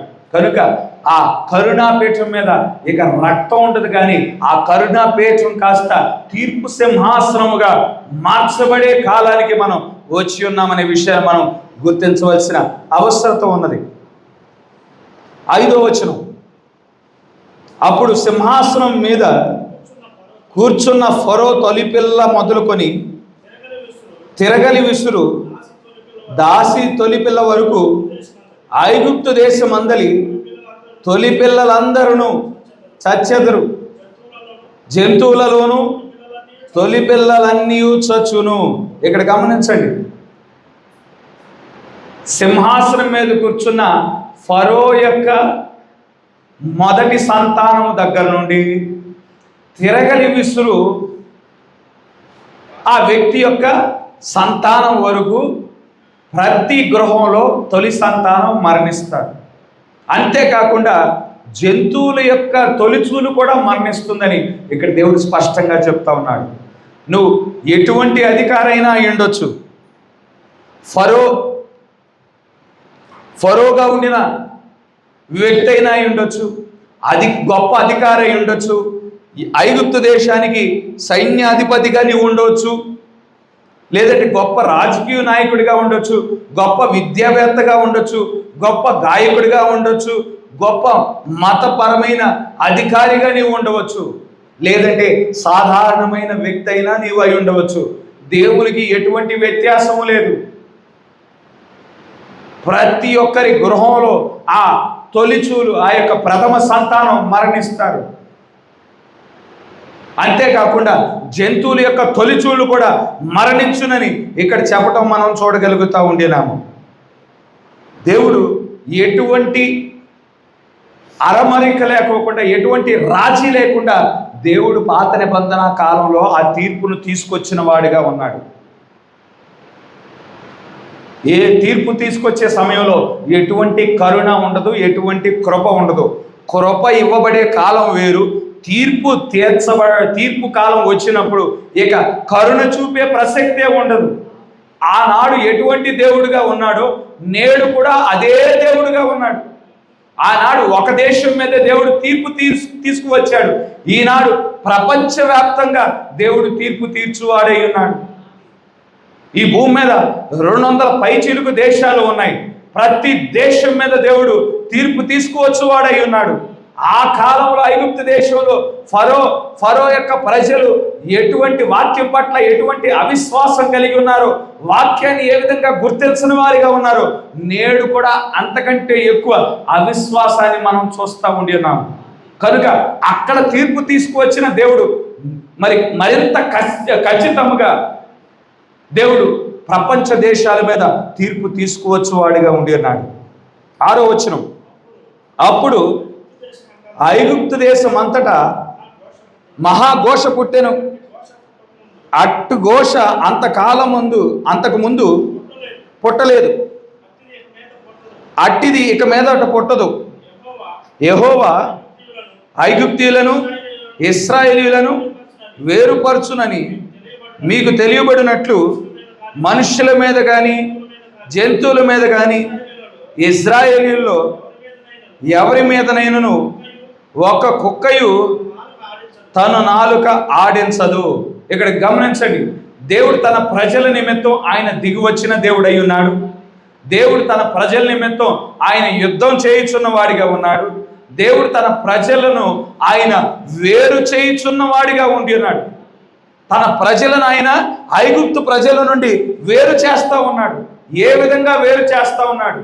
వారికి ఒక ముద్రను ఇస్తా ఉన్నాడు, ఒక గుర్తుని ఇస్తా ఉన్నాడు. ఆ గుర్తు ఏమిటి? పస్కా పశువు యొక్క రక్తమై ఉన్నది. ఆ యొక్క పస్కా పశువు యొక్క రక్తము ఇచ్చుట ద్వారా, ఆ ముద్ర ఇచ్చుట ద్వారా, ఆ గుర్తు ఇచ్చుట ద్వారా తన ప్రజలను వేరుపరచడం మనం చూడగలుగుతూ ఉండేనాము. ఆనాడు ఐగుప్తు దేశంలో తన ప్రజలను వేరుపరిచిన అదే దేవుడు ఈనాడు కూడా తన ప్రజలను వేరుపరుచుచున్నాడు. 1946 సంవత్సరం నుండి దేవుడు చేస్తున్న కార్యం ఏమిటి అంటే, తన ప్రజలను ఎవరినైతే జగత్ పునాది వేయబడటానికి మునుపు ఎన్నిక చేసి ఉన్నాడో, ఎవరినైతే పిలిచి ఉన్నాడో, ఎవరి పేర్లైతే గొర్రెపిల్ల జీవ గ్రంథంలో రాసి ఉన్నాడో వారందరినీ వేరుపరుస్తూ ఉండినాడు. వారిని సంస్థల నుండి వేరుపరుస్తూ ఉన్నాడు, శాఖల నుండి వేరుపరుస్తూ ఉన్నాడు, ఆచారముల నుండి వేరుపరుస్తూ ఉన్నాడు, సాంప్రదాయాల నుండి వేరుపరుస్తూ ఉన్నాడు, ఈ లోకము నుండి వేరుపరుస్తూ ఉన్నాడు. ఆ మహావేశ్య నుండి నిన్ను వేరుపరుచుకొని దేవుడు మాట్లాడుతూ ఉండినాడు. దానికి సంభవించే తీర్పును పొందుకోకుండా, దాని యొక్క పాపంలో పాలు పంపులు పొందుకోకుండా నిన్ను వేరుపరుచుకొని దేవుడు మాట్లాడుట ద్వారా ఒక్కొక్కరిని ఆయన వేరుపరుచుచున్న దేవుడిగా ఉండి ఉన్నాడు.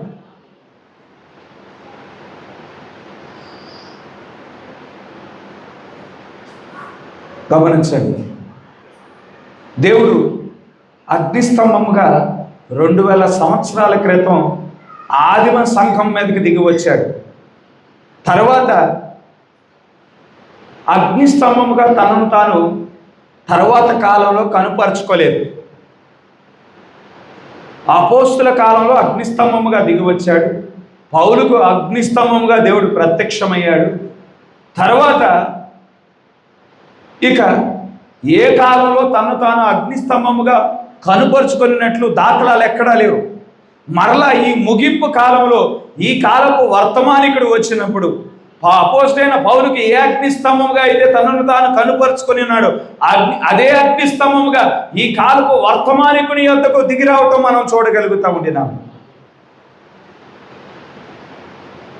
మోషే కాలంలో ఏ విధంగా అగ్నిస్తంభముగా వారి మధ్యన ఉన్నాడు, ఈనాడు అదే అగ్నిస్తంభంగా ఆయన దిగి వచ్చాడు. ఆయన అగ్నిస్తంభముగా దిగి వచ్చి తన ప్రజలను వేరుపరుచుచున్నవాడిగా ఉండినాడు.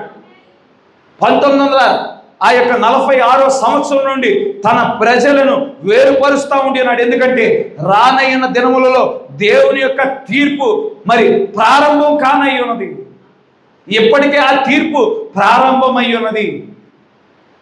మహాశ్రమలకు మునుపు ఇప్పుడు జరుగుతున్న కార్యములన్నీ అవి శాంపిల్స్ అయి ఉన్నాయి. ఇప్పుడు మనం ఎదుర్కొన్న కరోనా కానీ, ఇప్పుడు మనం ఎదుర్కొంటున్న సునామీలు కానీ, ఇప్పుడు మనం ఎదుర్కొంటున్న అగ్ని పర్వతాలు బద్దలవటం కానీ, మరి భూకంపాలు కానీ, ఇవన్నీ శాంపిల్స్ అయి ఉన్నాయి మహాశ్రమలు రావటానికి మునుపు.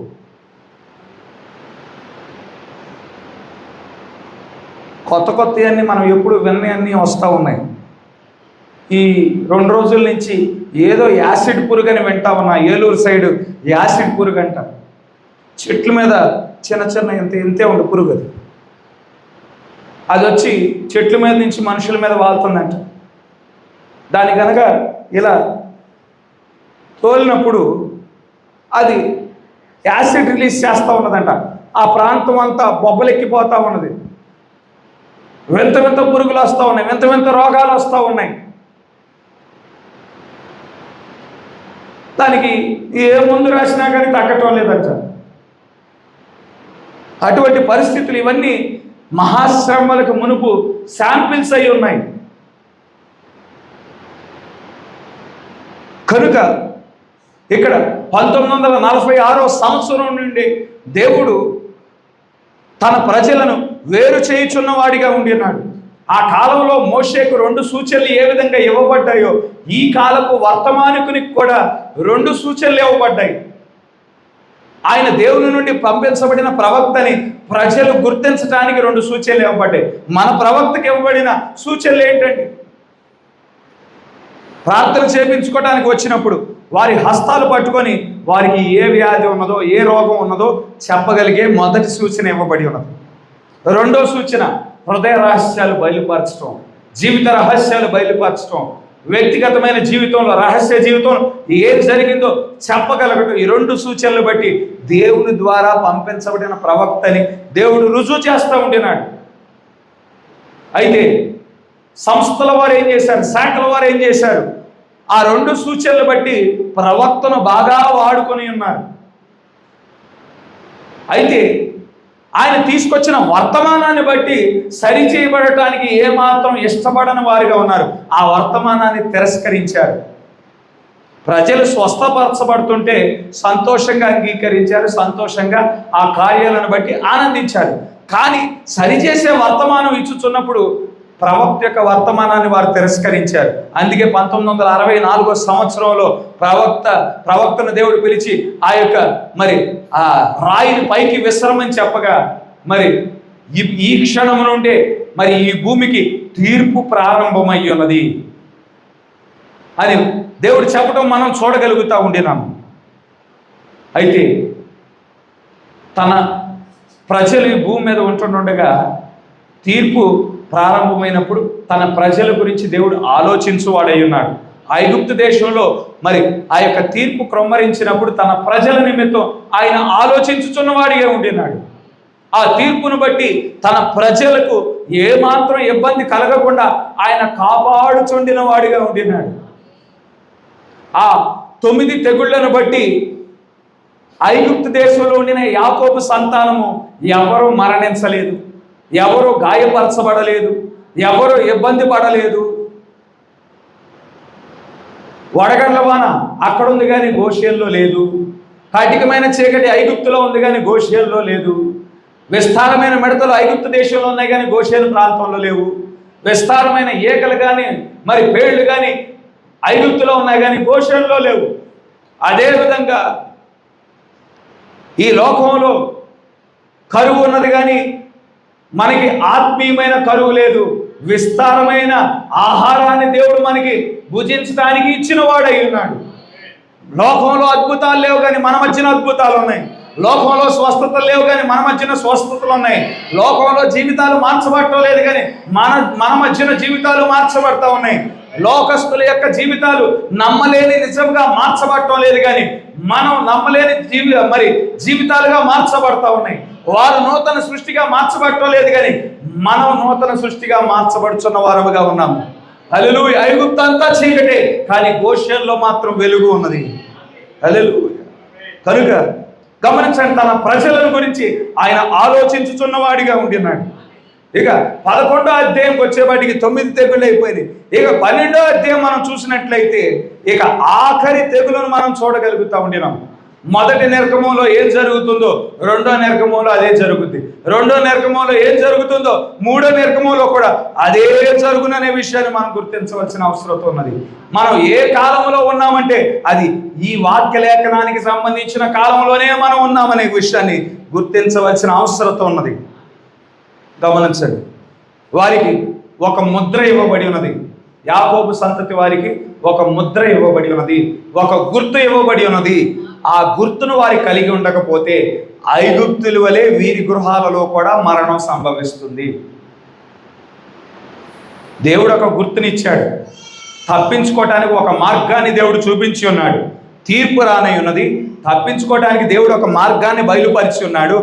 ఆ మార్గం గుండా వీరు ప్రవేశించకపోతే, ఆ గుర్తును కలిగి ఉండకపోతే, ఆ యొక్క ముద్రను వీరు కలిగి ఉండకపోతే ఐగుప్తుల యొక్క గృహాలలో ఏ విధంగా మరణాలు సంభవించాయో ఇక్కడ యాకోబు సంతతి అయిన వారి యొక్క గృహాలలో కూడా మరణం సంభవిస్తుంది.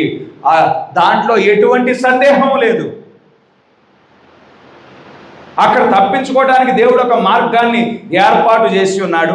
ఈనాడు ఆత్మీయమైన మరణం సంభవించుచుంటుండగా, ఉగ్రత రానై ఉంటుండగా ఇక్కడ కూడా తప్పించుకోవటానికి దేవుడు ఒక మార్గాన్ని ఏర్పాటు చేసి ఉన్నాడు. ఏంటండి ఆ మార్గం? ఏంటండి? నేను ప్రభువైన యేసుక్రీస్తునందు విశ్వాసం కలిగి ఉన్నానని చెప్తే సరిపోతుందా? చేతిలో బైబిల్ పట్టుకుంటే సరిపోతుందా? చేతిలో వర్తమాన పుస్తకాలు పట్టుకుంటే సరిపోతుందా? వర్తమానం బోధించే సంఘానికి వెళ్తే సరిపోతుందా? లేదంటే మెడలో సిలువు గుర్తున్న చైన్లు వేసుకుంటే సరిపోతుందా? ఏ విధంగా మనం ఆత్మీయమైన మరణం నుండి తప్పించబడతాం? ఏ విధంగా మనం శ్రమల కాలం నుండి మనం తప్పించబడతాం? దేవుడిచ్చిన ఆ యొక్క గుర్తు ఏమిటి అంటే క్రీస్తు యేసు జీవం కలిగి ఉండుటే అయి ఉన్నది. హల్లెలూయా. క్రీస్తు యేసు జీవం కలిగి ఉండుటే అయి ఉన్నది. అక్కడ ఐగుప్తు దేశంలో యాకోబు సంతతి వారికి దేవుడు ఒక మార్గాన్ని ఇచ్చాడు. తప్పించుకునే మార్గాన్ని మోషే ద్వారా బయలుపరిచాడు. మోషే వచ్చి వారికి ఏం చేయాలో బోధిస్తా ఉన్నాడు. మోషే బోధించినప్పుడు వారు విని దానికి ఆమేన్ చెప్పి మోషే ఏదైతే చెప్పాడో అదే క్రమంలో వారు జరిగించాలి. మోషే చెప్పిన మార్గాన్ని వాళ్ళు జరిగించాలి. విని ఆమేన్ చెప్తే సరిపోదు. అదేవిధంగా ఈ కాలపు వర్తమానికుని ద్వారా వాక్యము ఏదైతే బోధించబడిందో ఈ వాక్యములో దేవుని యొక్క జీవం ఉన్నది. ఈ వాక్యము మనకి అహంకారం నేర్పించడం లేదు, ఈ వాక్యము మనకి గర్వాన్ని తెప్పించడం లేదు. కానీ ఈ వాక్యం ఏం చేస్తా ఉన్నది, ఈ వాక్యాన్ని మనం స్వీకరించినప్పుడు, ఈ వాక్యాన్ని మనం జీవించుచున్నప్పుడు క్రీస్తు యేసు జీవం ద్వారా మనం నింపబడుతున్నాము. ఆ క్రీస్తు యేసు జీవితాన్ని మనం వ్యక్తపరచుచున్న వారముగా ఉండినాము. హల్లెలూయా. ఆయన వ్యక్తపరిచిన విశ్వాసాన్ని మనం వ్యక్తపరచగలుగుతాము. ఆయన కనుపరిచిన సహనాన్ని, ఆయన కనుపరిచిన దీర్ఘశాంతాన్ని, ఆయన కనుపరిచిన దీనత్వాన్ని, ఆయన కనుపరిచిన దయాళత్వాన్ని, ఆయన కనుపరిచిన ఆశా నిగ్రహాన్ని, ఆయన కనుపరిచిన జ్ఞానాన్ని, భక్తిని, సహోదర ప్రేమను మనం కనుపరచువారముగా ఉన్నాము. హల్లెలూయా. వాక్యాన్ని విని ఆమేన్ చెప్తే సరిపోదు, కానీ దీన్ని జీవించడానికి మనం ప్రయాసపడవలసిన వారమై ఉన్నాం. హల్లెలూయా. మరి ప్రభు అయిన యేసుక్రీస్తు ఆయన శరీరధారిగా వచ్చినప్పుడు ఆయన ప్రతిరోజు వాక్యాన్ని ధ్యానించేవాడు, ప్రతిరోజు ప్రార్థన చేసేవాడు. హల్లెలూయా. ఆ వాక్య లేఖనాలను నెరవేర్పుగా ఆయన జీవితం ఉండేది. వాక్య లేఖనాల యొక్క నెరవేర్పుగా ఉండేది. ఈనాడు కూడా క్రైస్తవులకు మరి వధువులో భాగమైన వారికి అందులో ఎటువంటి మరి ప్రాయిటీలు లేవు. ప్రతిరోజు ప్రార్థన చేయాల్సిందే, ప్రతిరోజు వాక్యం చదవాల్సిందే. ఏమంటే మాకు ఆఫీసులు ఉన్నాయండి, మాకు ఇంట్లో మరి మేము పనులకి వెళ్తున్నామండి, మాకు కుదరట్లేదంటే తప్పించుకునే మార్గమే లేదు, రాజీయే లేదు. నీవు వధువు అని చెప్పుకున్నప్పుడు ప్రతిరోజు వాక్యాన్ని చదవాలి, ప్రతిరోజు ప్రార్థన చేయాలి. మరి ప్రార్థనలో ప్రభువా ఈ శరీరం నిమిత్తం నేను మరణించాలి ప్రభువా, నాలో శరీరపు ఆలోచనలు ఉండకూడదు, శరీరపు తలంపులు ఉండకూడదు, శరీరపు ఉద్దేశం ఉండకూడదు, నేను వెలుచూపు వాళ్ళు నడిపించబడకూడదు, విశ్వాసం ద్వారా నేను నడిపించడానికి నాలో నీవు నివసించు ప్రభువా, నేను నీ జీవాన్ని వ్యక్తపరచడానికి నాకు సహాయం చేయి ప్రభువా అని ప్రార్థన చేయాలి. అందులో ఎటువంటి మరి రాజీ లేదు. అలా చేసినప్పుడు మాత్రమే వధువుగా పిలువబడతారు. అలా చేసేది వధువుగా ఉంటుంది. చేసిన వారు మాత్రమే వధువులో భాగమై ఉంటారు. ప్రార్థన చేయకుండా, ప్రార్థన జీవితం లేకుండా, వాక్యాన్ని ధ్యానించకుండా, వాక్యపు జీవితాన్ని కలిగి ఉండుకోకుండా సంఘానికి వచ్చి నేను వధువునని చెప్పుకునే ఆ యొక్క అపోహలో ఉంటే ఇక అది మోసపరచబడటమే అయి ఉంటుంది. నిన్ను మోసపరచుకోవటమే అయి ఉంటుంది. వధువుగా ఉండినప్పుడు ఆయన 100% వాక్యముగా ఆమె వధువు ఉండాలని దేవుడు ఆశించుచున్న వాడిగా ఉన్నాడు. ఆమె జీవితంలో తన యొక్క జీవం వ్యక్తపరచడానికి దేవుడు ఆశించుచున్న వాడిగా ఉంటున్నాడు. ఆ జీవం కనపడాల్సిందే, ఇక వేరే ఆలోచనే లేదు. గమనించండి, 12వ అధ్యాయం దగ్గరికి వద్దాం. 12వ అధ్యాయం మొదటి వచనం. మోషే అహరోనులు ఐగుప్తు దేశములో ఉండగా యెహోవా వారితో ఇలాగ సెలవిచ్చెను, నెలలో ఈ నెల మీకు మొదటిది, ఇది మీ సంవత్సరమునకు మొదటి నెల. మీరు ఇశ్రాయేలీయుల సర్వ సమాజముతో ఈ నెల దశమి నాడు వారు తమ తమ కుటుంబములలో లెక్క చొప్పున ఒక్కొక్కడు గొర్రె పిల్లనైనను మేక పిల్లనైనను, అనగా ప్రతి ఇంటికి ఒక గొర్రె పిల్లనైనను ఒక మేక పిల్లనైనను తీసుకొనవలెను. చాలండి. ఇక్కడ గమనించండి, ఇది ఎప్పుడు జరిగించాలి? పస్కా పండుగ వారు ఎప్పుడు జరిగించారు? నిస్సాన్ అనే మాసంలో జరిగించారు. నిస్సాన్ అనే నెల మన క్యాలెండర్లో ఎప్పుడు వస్తుందంటే ఏప్రిల్ నెలలో నిస్సాన్. ఏప్రిల్ నెలలో వారు పస్కా పండుగ ఆచరిస్తారు. ఇక పస్కా పండుగ నిస్సాన్ నెలలో ఆచరించుతుండగా మీకు అదే మొదటి నెలగా ఉంటుంది. ఇక్కడి నుంచి దేవుని యొక్క నాయకత్వంలోనికి వచ్చినప్పుడు క్యాలెండర్ కూడా దేవుడు మార్చేస్తూ ఉండేనాడు. దేవుని నాయకత్వంలో వచ్చినప్పుడు మన ఆలోచనలు మారిపోతాయి, మన తలంపులు మారిపోతాయి, మన ఉద్దేశాలు మారిపోతాయి, మన నడవడిక మారిపోతుంది. హల్లెలూయా. మన యొక్క గురి మారిపోతా ఉన్నది. హల్లెలూయా. మన ఆశలు మారిపోతాయి. ఇక లోకంలో మనం ఆనందించే వారముగా ఉండం, కానీ వాక్యములో ఆనందించు వారముగా ఉంటాం, దేవునిలో ఆనందించు వారముగా ఉంటాం, ఉపవాస ప్రార్థనలో ఆనందించు వారముగా ఉంటాం. ప్రార్థనలో మరి మన దేవుడు బదులిచ్చుచుంటుండగా అది సంతోషించు వారిగా ఉంటాం. హల్లెలూయా. మన జీవితం మారిపోతుంది. ఎంతకు మునుపు వలె మరి లోకంతో సాంగత్యం చేయడానికి మనం ఇష్టపడని వారముగా ఉంటాం. లోకంతో స్నేహం చేయడానికి మనం ఇష్టపడని వారముగా ఉంటాం. లోక కార్యములలో మరి ఆ యొక్క టైంపాస్ చేయడానికి ఏమాత్రం ఇష్టపడని వారముగా ఉంటాం. ఇక్కడ క్యాలెండర్నే దేవుడు మార్చేస్తూ ఉండినాడు. ఇదే మీకు మొదటి నెలగా ఉండునని దేవుడు చెప్పటం మనం చూడగలుగుతూ ఉండినాం. ఇక దేవునిలో వచ్చినప్పుడు పాత జీవితం ముగిసిపోతుంది, కొత్త జీవితం ప్రారంభమవుతుంది. నూతన సృష్టిగా మనం మార్చబడతాము. 4వ వచనం,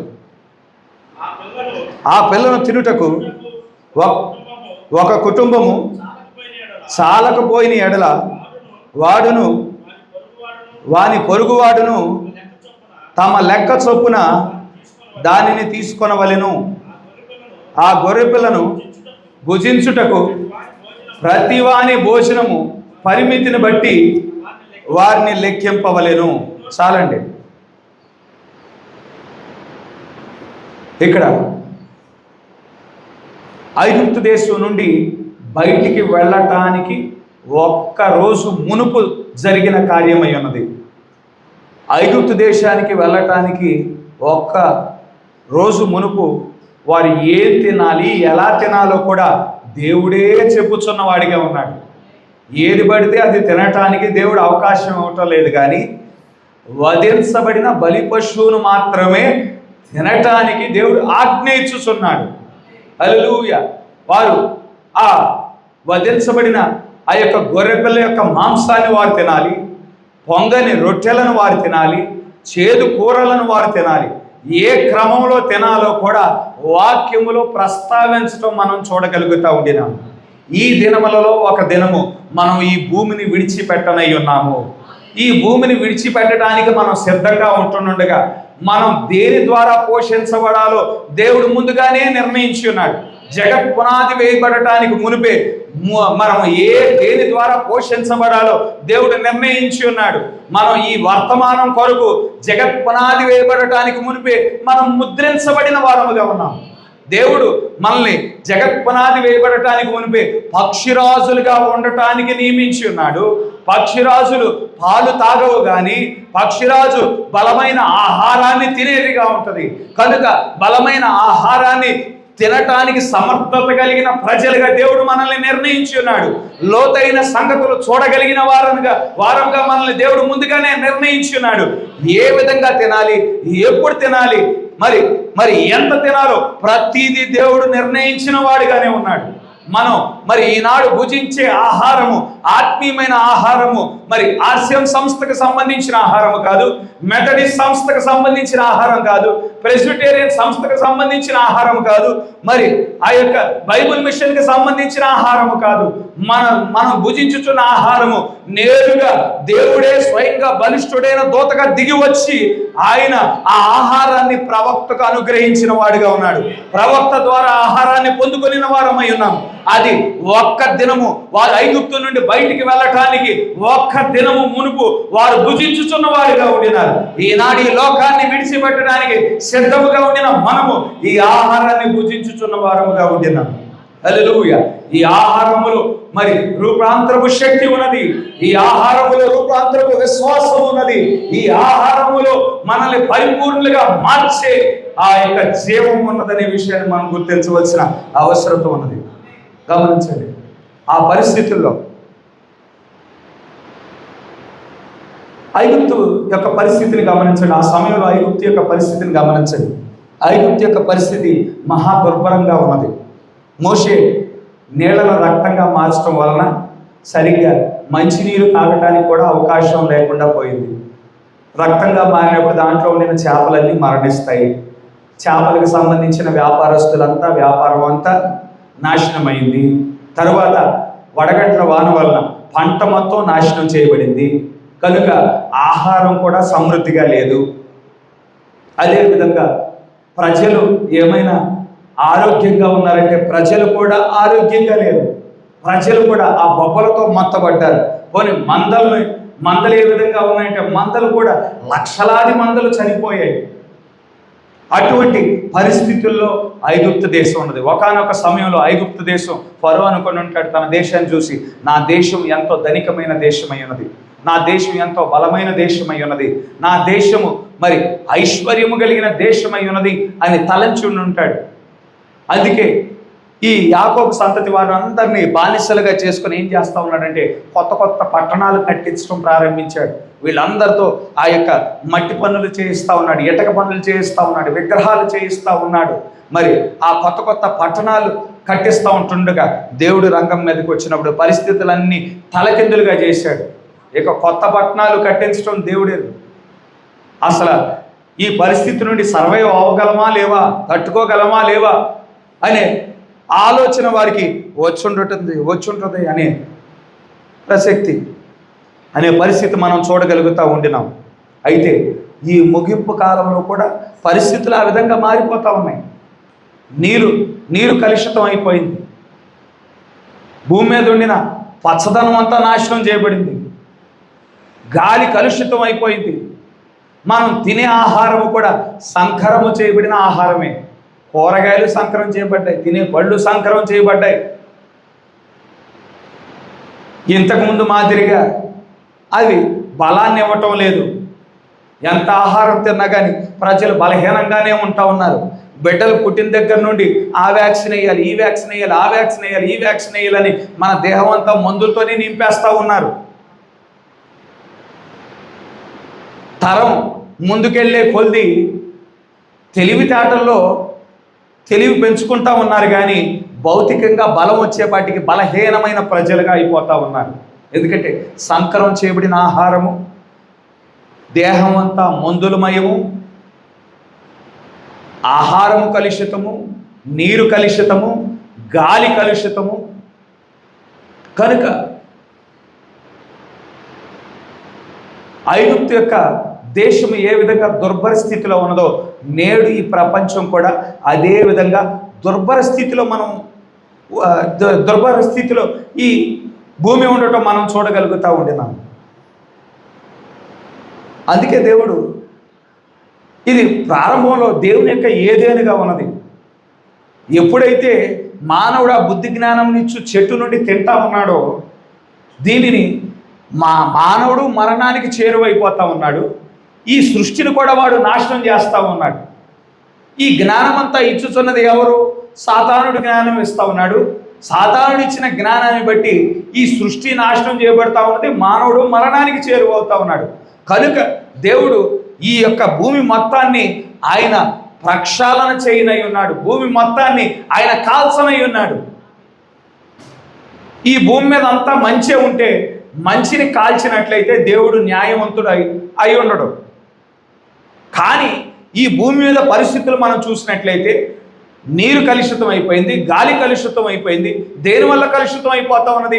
మానవుడు రకరకాల వస్తువులు తయారు చేయడానికి ఫ్యాక్టరీలు నిర్మించాడు. ఈ భూమి మీద బైకులు తయారు చేయడానికి ఫ్యాక్టరీలు, కార్లు తయారు చేయడానికి ఫ్యాక్టరీలు, ఎలక్ట్రానిక్ ఉపకరణాలు చేయడానికి ఫ్యాక్టరీలు, రకరకాల వస్తువులు తయారు చేయడానికి ఫ్యాక్టరీలు. ఆ ఫ్యాక్టరీలో నుండి వ్యర్థాలు బయటకు వస్తాయి. ఆ వ్యర్థాలన్నీ నీటిలో కలుపుతారు. నీరు మొత్తం కలుషితం అయిపోతుంది. ఆ ఫ్యాక్టరీలో నుండి పొగ బయటకు వస్తుంది. యుద్ధాలు జరిగించినప్పుడు యుద్ధాల వలన వాతావరణం కలుషితం, గాలి కలుషితం అయిపోతా ఉన్నది. కనుక మానవుడి ద్వారా ఏవేవైతే సృజించబడ్డాయో ఆ మానవ క్రమం మొత్తాన్ని దేవుడు కాల్చనై ఉన్నాడు. ఏదైతే ఈ సృష్టిని నాశనం చేస్తా ఉన్నదో దాని మొత్తాన్ని కాల్చి పూర్వపు స్థితికి తీసుకువస్తానని దేవుడు చెప్తా ఉన్నాడు. పూర్వపు స్థితి, ఆ విశ్వాసం ఉండిన నాగరికత, విశ్వాసపు నాగరికత ఉండిన స్థితి, కాలుష్యం లేని స్థితి, ఆ స్థితికి తీసుకురావడానికి గాను దేవుడు ఆలోచన కలిగిన వాడిగా ఉండినాడు. కనుక ఇప్పుడు మనం ముగింపు కాలానికి వచ్చి ఉన్నాం. అయితే ఇక్కడ ఫరో యొక్క హృదయం ఎంతో కఠినమైపోయిన పరిస్థితులు మనం చూడగలుగుతూ ఉండినాము. ఫరో అనుకొని ఉంటాడు, నేను బలమైన దేశాన్ని, నేను ఏ దేశం మీదైనా దాడి చేయగలుగుతాను, ఏ దేశాన్ని అయినా కానీ నేను నా బానిసలుగా చేసుకుంటాను, నా పని కొరకు వాడుకుంటాను అని తలంచవచ్చు. అటువంటి పరిస్థితుల్లో దేవుడు తీర్పు తీసుకువస్తా ఉన్నాడు. ఆ తీర్పు నుండి తప్పించడానికి గాను ఒక మార్గాన్ని దేవుడు బయలుపరుస్తూ ఉన్నాడు. ఆ మార్గాన్ని ఎవరి ద్వారా బయలుపరుస్తూ ఉన్నాడు? దేవుని ద్వారా పంపించబడి దేవుని ద్వారా నిర్ధారించబడిన ప్రవక్త నుండి ఆ యొక్క తప్పించుకునే మార్గాన్ని దేవుడు చెప్తా ఉంటున్నాడు. ఈనాడును తప్పించుకోవటానికి మార్గము ఎవరి ద్వారా బయలుపరచబడుతుంది? ఏ సంస్థల నుండి బయలుపరచబడదు, ఏ శాఖల నుండి బయలుపరచబడదు. ఈ కాలంలో కూడా దేవుడు ఒక ప్రవక్తను పంపించాడు, నిర్ధారించబడిన ప్రవక్తను పంపించాడు. దేవుడే ఆ ప్రవక్తను నిర్ధారించున్నాడు. ఆ ప్రవక్త ద్వారా తప్పించుకునే మార్గాన్ని, దేవుని యొక్క తీర్పు నుండి, ఉగ్రత నుండి తప్పించుకునే మార్గాన్ని ఆ ప్రవక్త ద్వారానే బయలుపరచబడటం మనం చూడగలుగుతూ ఉంటున్నాం.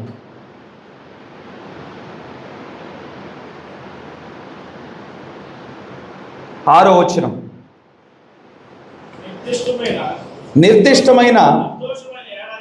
నిర్దోషమైన ఏడాది మగపిల్లను తీసుకొనవలెను, గొర్రెలలో నుండి అయినను మేకలలో నుండి అయినను దానిని తీసుకొనవచ్చును. ఇక్కడ గమనించండి, ఆ గొర్రెపిల్ల నిర్దోషమైనదై ఉండాలి. ఎటువంటి మత్స ఉండకూడదు, ఎటువంటి ముడత ఉండకూడదు, ఎటువంటి డాగు ఉండకూడదు, ఎటువంటి కళంకం ఉండకూడదు. నిర్దోషమైన ఒక గొర్రెపిల్లను తీసుకోవలసిన నియమాన్ని దేవుడు నియమాన్ని కలుగజేసినట్లు మనం చూడగలుగుతూ ఉంటున్నాం. ఈనాడు సంఘము సంస్థగా మార్చబడటం అది ఒక కళంకమై ఉన్నది.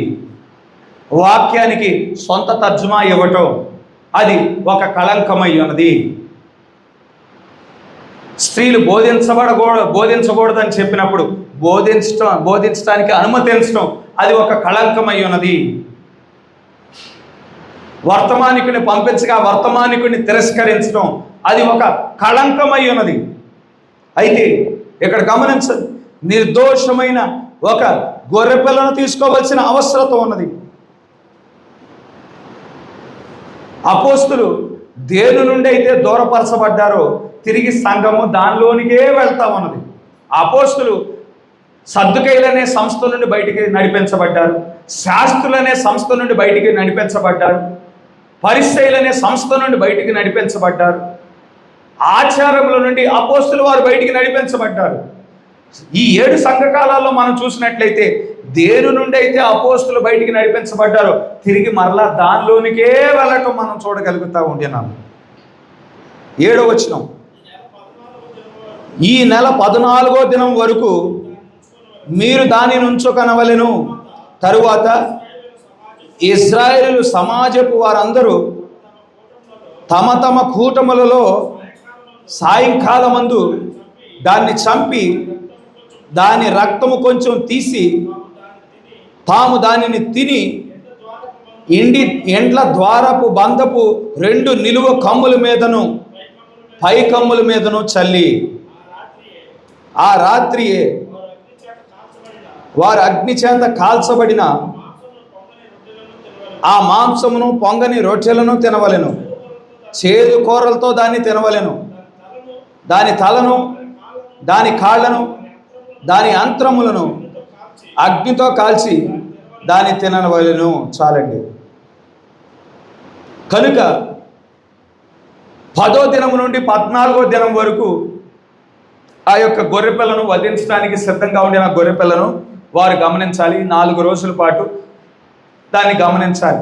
ఎటువంటి కళంకం లేకుండా, ఎటువంటి ముడత లేకుండా ఉందా, ఎటువంటి దోషం లేకుండా ఉందా అని దాన్ని పరీక్షించి ఏ కళంకం లేనప్పుడు దాన్ని వధించవలసిన అవసరత ఉన్నది. ఇక్కడ దేవుడు ఒక క్రమాన్ని చెప్తా ఉన్నాడు. తప్పించబడటానికి రానై ఉన్నది మరణమై ఉన్నది. ఆ మరణం నుండి తప్పించబడటానికి దేవుడు ఒక క్రమాన్ని చెప్తా ఉన్నాడు.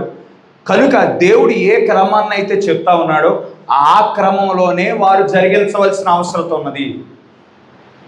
వారికి నచ్చినట్లు చేస్తే అది అంగీకరించబడదు, వారికి నచ్చినట్లు ప్రవర్తిస్తే అంగీకరించబడదు.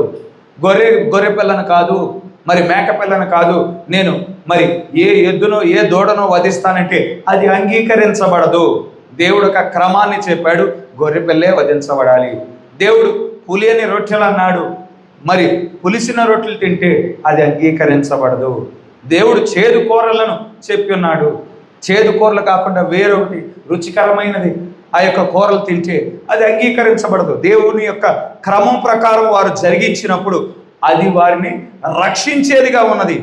ఇక్కడ ఈ 12వ అధ్యాయంలో మనం గమనించినట్లయితే అదంతా ఆ యొక్క వధించబడిన గొర్రెపిల్లకు సంబంధించిన అధ్యాయమై ఉన్నది.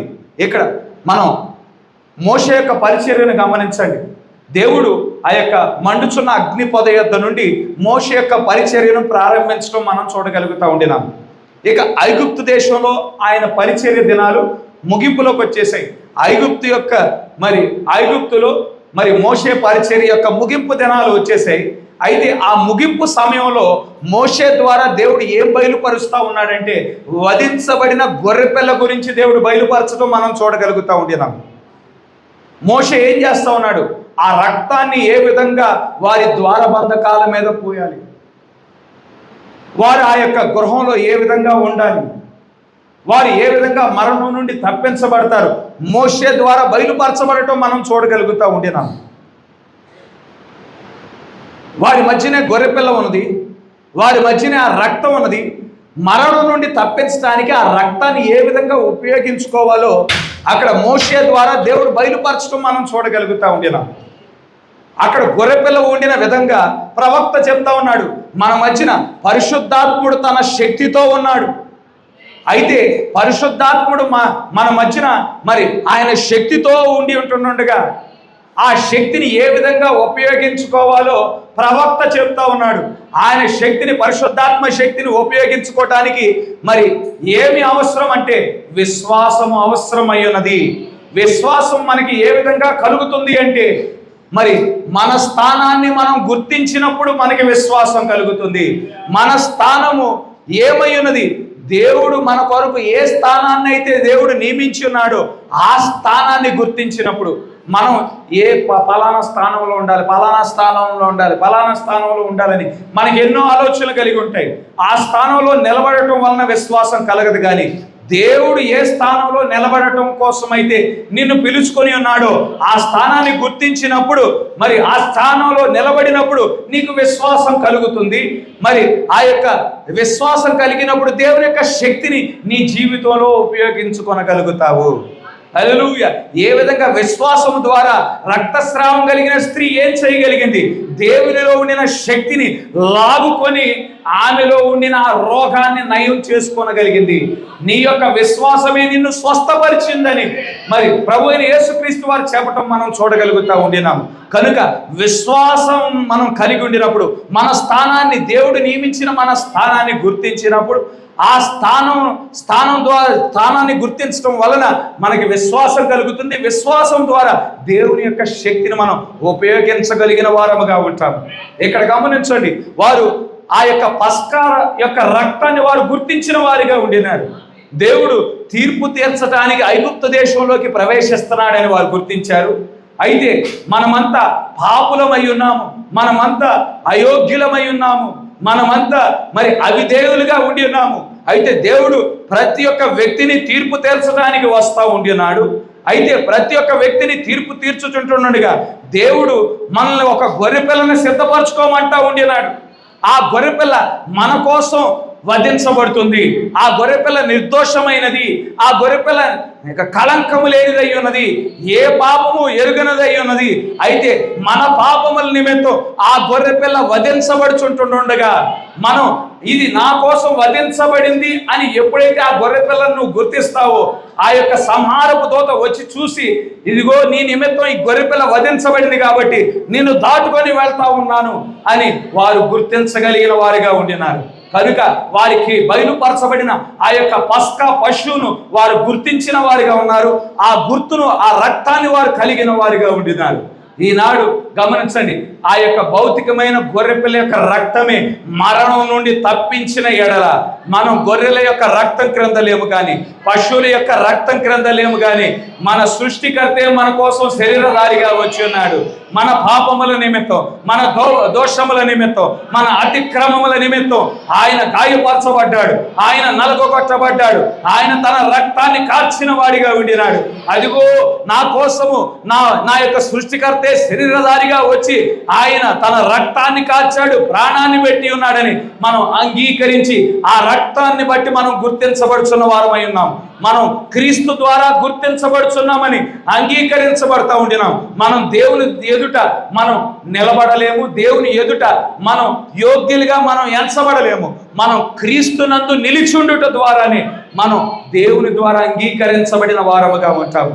కనుక పశువుల యొక్క రక్తమే మరణం నుండి తప్పించిన ఎడల ఈనాడు మనల్ని క్రీస్తు యొక్క రక్తము రానయున్న తీర్పు నుండి తప్పిస్తా ఉన్నది, రానయున్న ఉగ్రత నుండి తప్పిస్తా ఉన్నది, రెండో మరణం నుండి తప్పిస్తా ఉన్నది. ఈ యొక్క మరి భూమి కాల్చబడుచుంటుండగా కాల్చబడటానికి మునిపే మనం ఈ భూమి మీద నుండి మరి పైకి కొనిపోబడే వారముగా ఉన్నాము. నోహు కాలంలో నోవహు ఏ విధంగా అయితే ఆ నీటికి పైగా లేపబడిన వాడిగా ఉన్నాడు, ఈ యొక్క మంటకు పైగా మనం పైకి లేపబడిన వారముగా ఉంటాము. మనం మధ్యాకాశంలో మన వరుణ్ణి కలుసుకొని ఉన్నాము. గొర్రెపిల్ల వివాహ మహోత్సవంలోనికి మనం ప్రవేశించనై ఉన్నాము. కనుక ఈనాడు మనకి కలిగిన ఈ విమోచన అది క్రీస్తు యేసు రక్తము ద్వారా అయి ఉన్నది. హల్లెలూయా. ఆయన మన కోసం రక్తాన్ని కాల్చి తన శక్తితో ఆయన దిగి వచ్చి మన జీవితాలలో అద్భుతాలు చేశాడు, మన జీవితంలో ఆశ్చర్య కార్యాలు చేశాడు, సూచక్రియలు చేశాడు. మన జీవితం మరి ఒక నూతన సృష్టిగా మార్చి ఉన్నాడు. హల్లెలూయా. అది మన యొక్క సొంత శక్తి కాదు, మన యొక్క సొంత బలము కాదు, కానీ దేవుని ఆత్మ యొక్క కార్యమే అయ్యున్నది, దేవుని యొక్క కృపయే అయ్యున్నది. కృపను బట్టే ఈనాడు రక్షించబడ్డాం, కృపను బట్టే మనం ఎత్తబడే వారముగా ఉన్నాం, కృపను బట్టే మనం గొర్రెపిల్ల వివాహ మహోత్సవంలో ప్రవేశిస్తాము, కృపను బట్టే మన పెళ్లి వస్త్రాన్ని ధరించుకొని వారముగా ఉండినాము.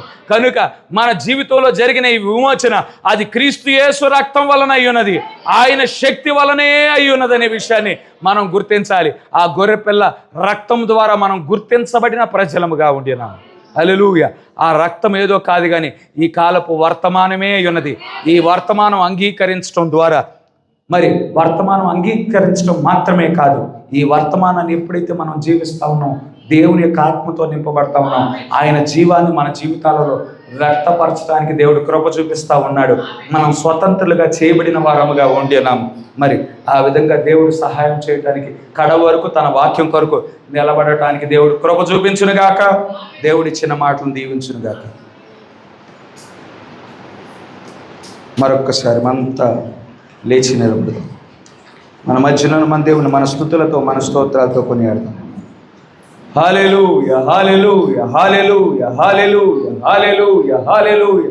స్తోత్రములు, స్తోత్రములు, స్తోత్రములు, స్తోత్రములు, స్తోత్రములు తండ్రి. వందనములు ప్రభువా, వందనములు యేసు, వందనములు ప్రభువా. హల్లెలూయా, హల్లెలూయా, హల్లెలూయా, హల్లెలూయా, హల్లెలూయా. స్తోత్రములు, స్తోత్రములు, స్తోత్రములు, స్తోత్రములు దేవా, స్తోత్రములు తండ్రి. వందనములు యేసు, వందనములు ప్రభువా. హల్లెలూయా, హల్లెలూయా, హల్లెలూయా, హల్లెలూయా, హల్లెలూయా, హల్లెలూయా. స్తోత్రములు, స్తోత్రములు, స్తోత్రములు, స్తోత్రములు, స్తోత్రములు, స్తోత్రములు. హల్లెలూయా, హల్లెలూయా, హల్లెలూయా, హల్లెలూయా,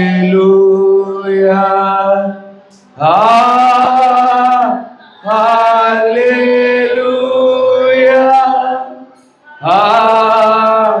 హల్లెలూయా,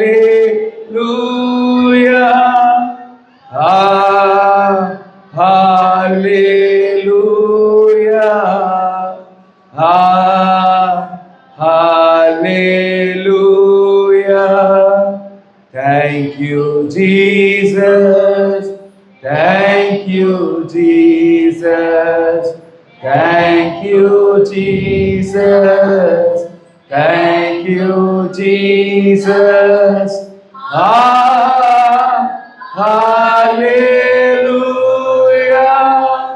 Hallelujah.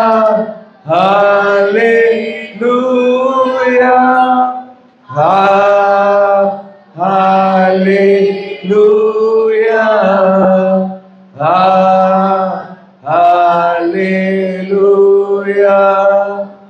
జీవం కలిగిన దేవా, జీవాధిపతి, స్తోత్రములు తండ్రి, వందనములు యేసయ్య. ఈ రీతిగా మరొక్కసారి మీ సన్నిధానంలో మమ్మల్ని సమావేశపరిచినందుకు స్తోత్రములు.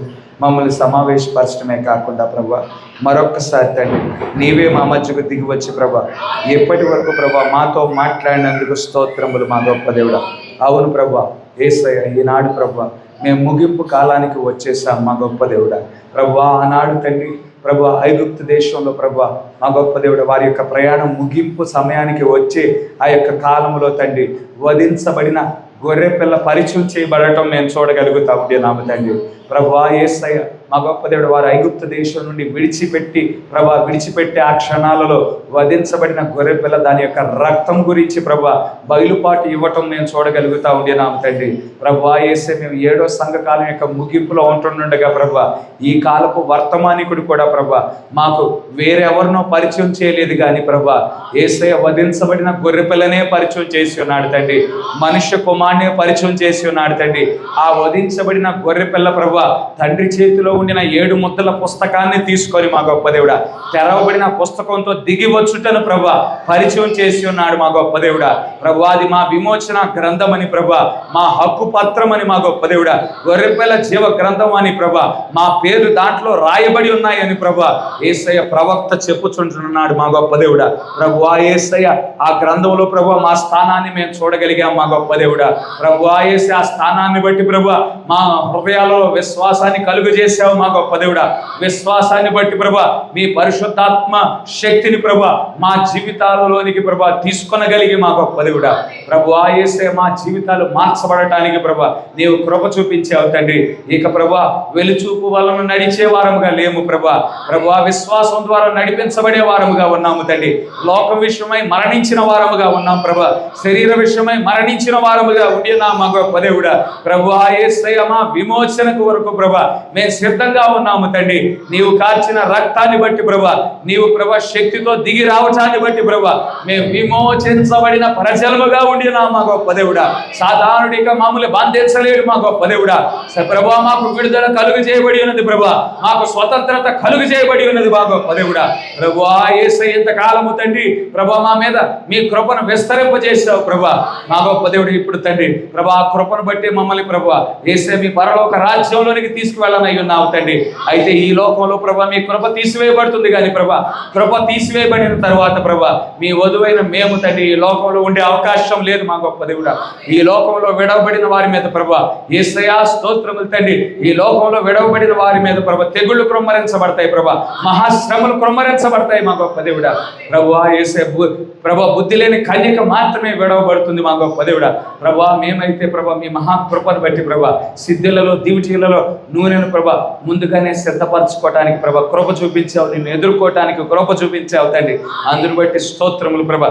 ఇంకా మా జీవితాలలో ఇంకా ఏవైనా ప్రభా యేసయ్య మీకు అడ్డంకిగా ఏవైనా కార్యాలు ఉంటే ప్రభా మా గొప్ప దేవుడా మా హృదయాలు మీకే సమర్పించుచున్నాము తండ్రి. మా జీవితాలను సమర్పించుచున్నాము తండ్రి. ప్రభా ప్రార్థన అంటే నిర్లక్ష్యం చేసే వారంగా మేము ఉండకూడదు ప్రభా. యేసయ్య వాక్యం ధ్యానించడం అంటే నిర్లక్ష్యం చేసే వారంగా మేము ఉండకూడదు ప్రభా. ప్రభువా యేసయ్య మీ వాక్యపు నెరవేర్పుగా ప్రభా మేము ఉండాలి మా గొప్ప దేవుడా. ప్రభువా యేసయ్య ఆత్మీకంగా అభివృద్ధి చెందగలుగుటకు తండ్రి నీవే కృప చూపించమని కోరుచున్నాం మా గొప్ప దేవుడా. ప్రభువా బోధించబడిన ప్రతి మాట నూరంతలుగా ఫలించగలుగుటకు తండ్రి సహాయం దయచేయండి ప్రభా. ఇప్పుడు మా గృహాలకి మేము వెళుచుంటుండగా మరొక్కసారి మీ సన్నిధి, మీ ప్రసన్నత, మీ దీవెనలు, మీ ఆశీర్వాదాలు ప్రభా మా మీదను మా కుటుంబాల మీద మెండుగా క్రొమ్మరించమని కోరుకుంటూ ఈ చిన్న ప్రార్థన ప్రభు అయిన యేసుక్రీస్తు నామములో అడిగి వేడుకొంచున్నాము. ఆమేన్. God bless you.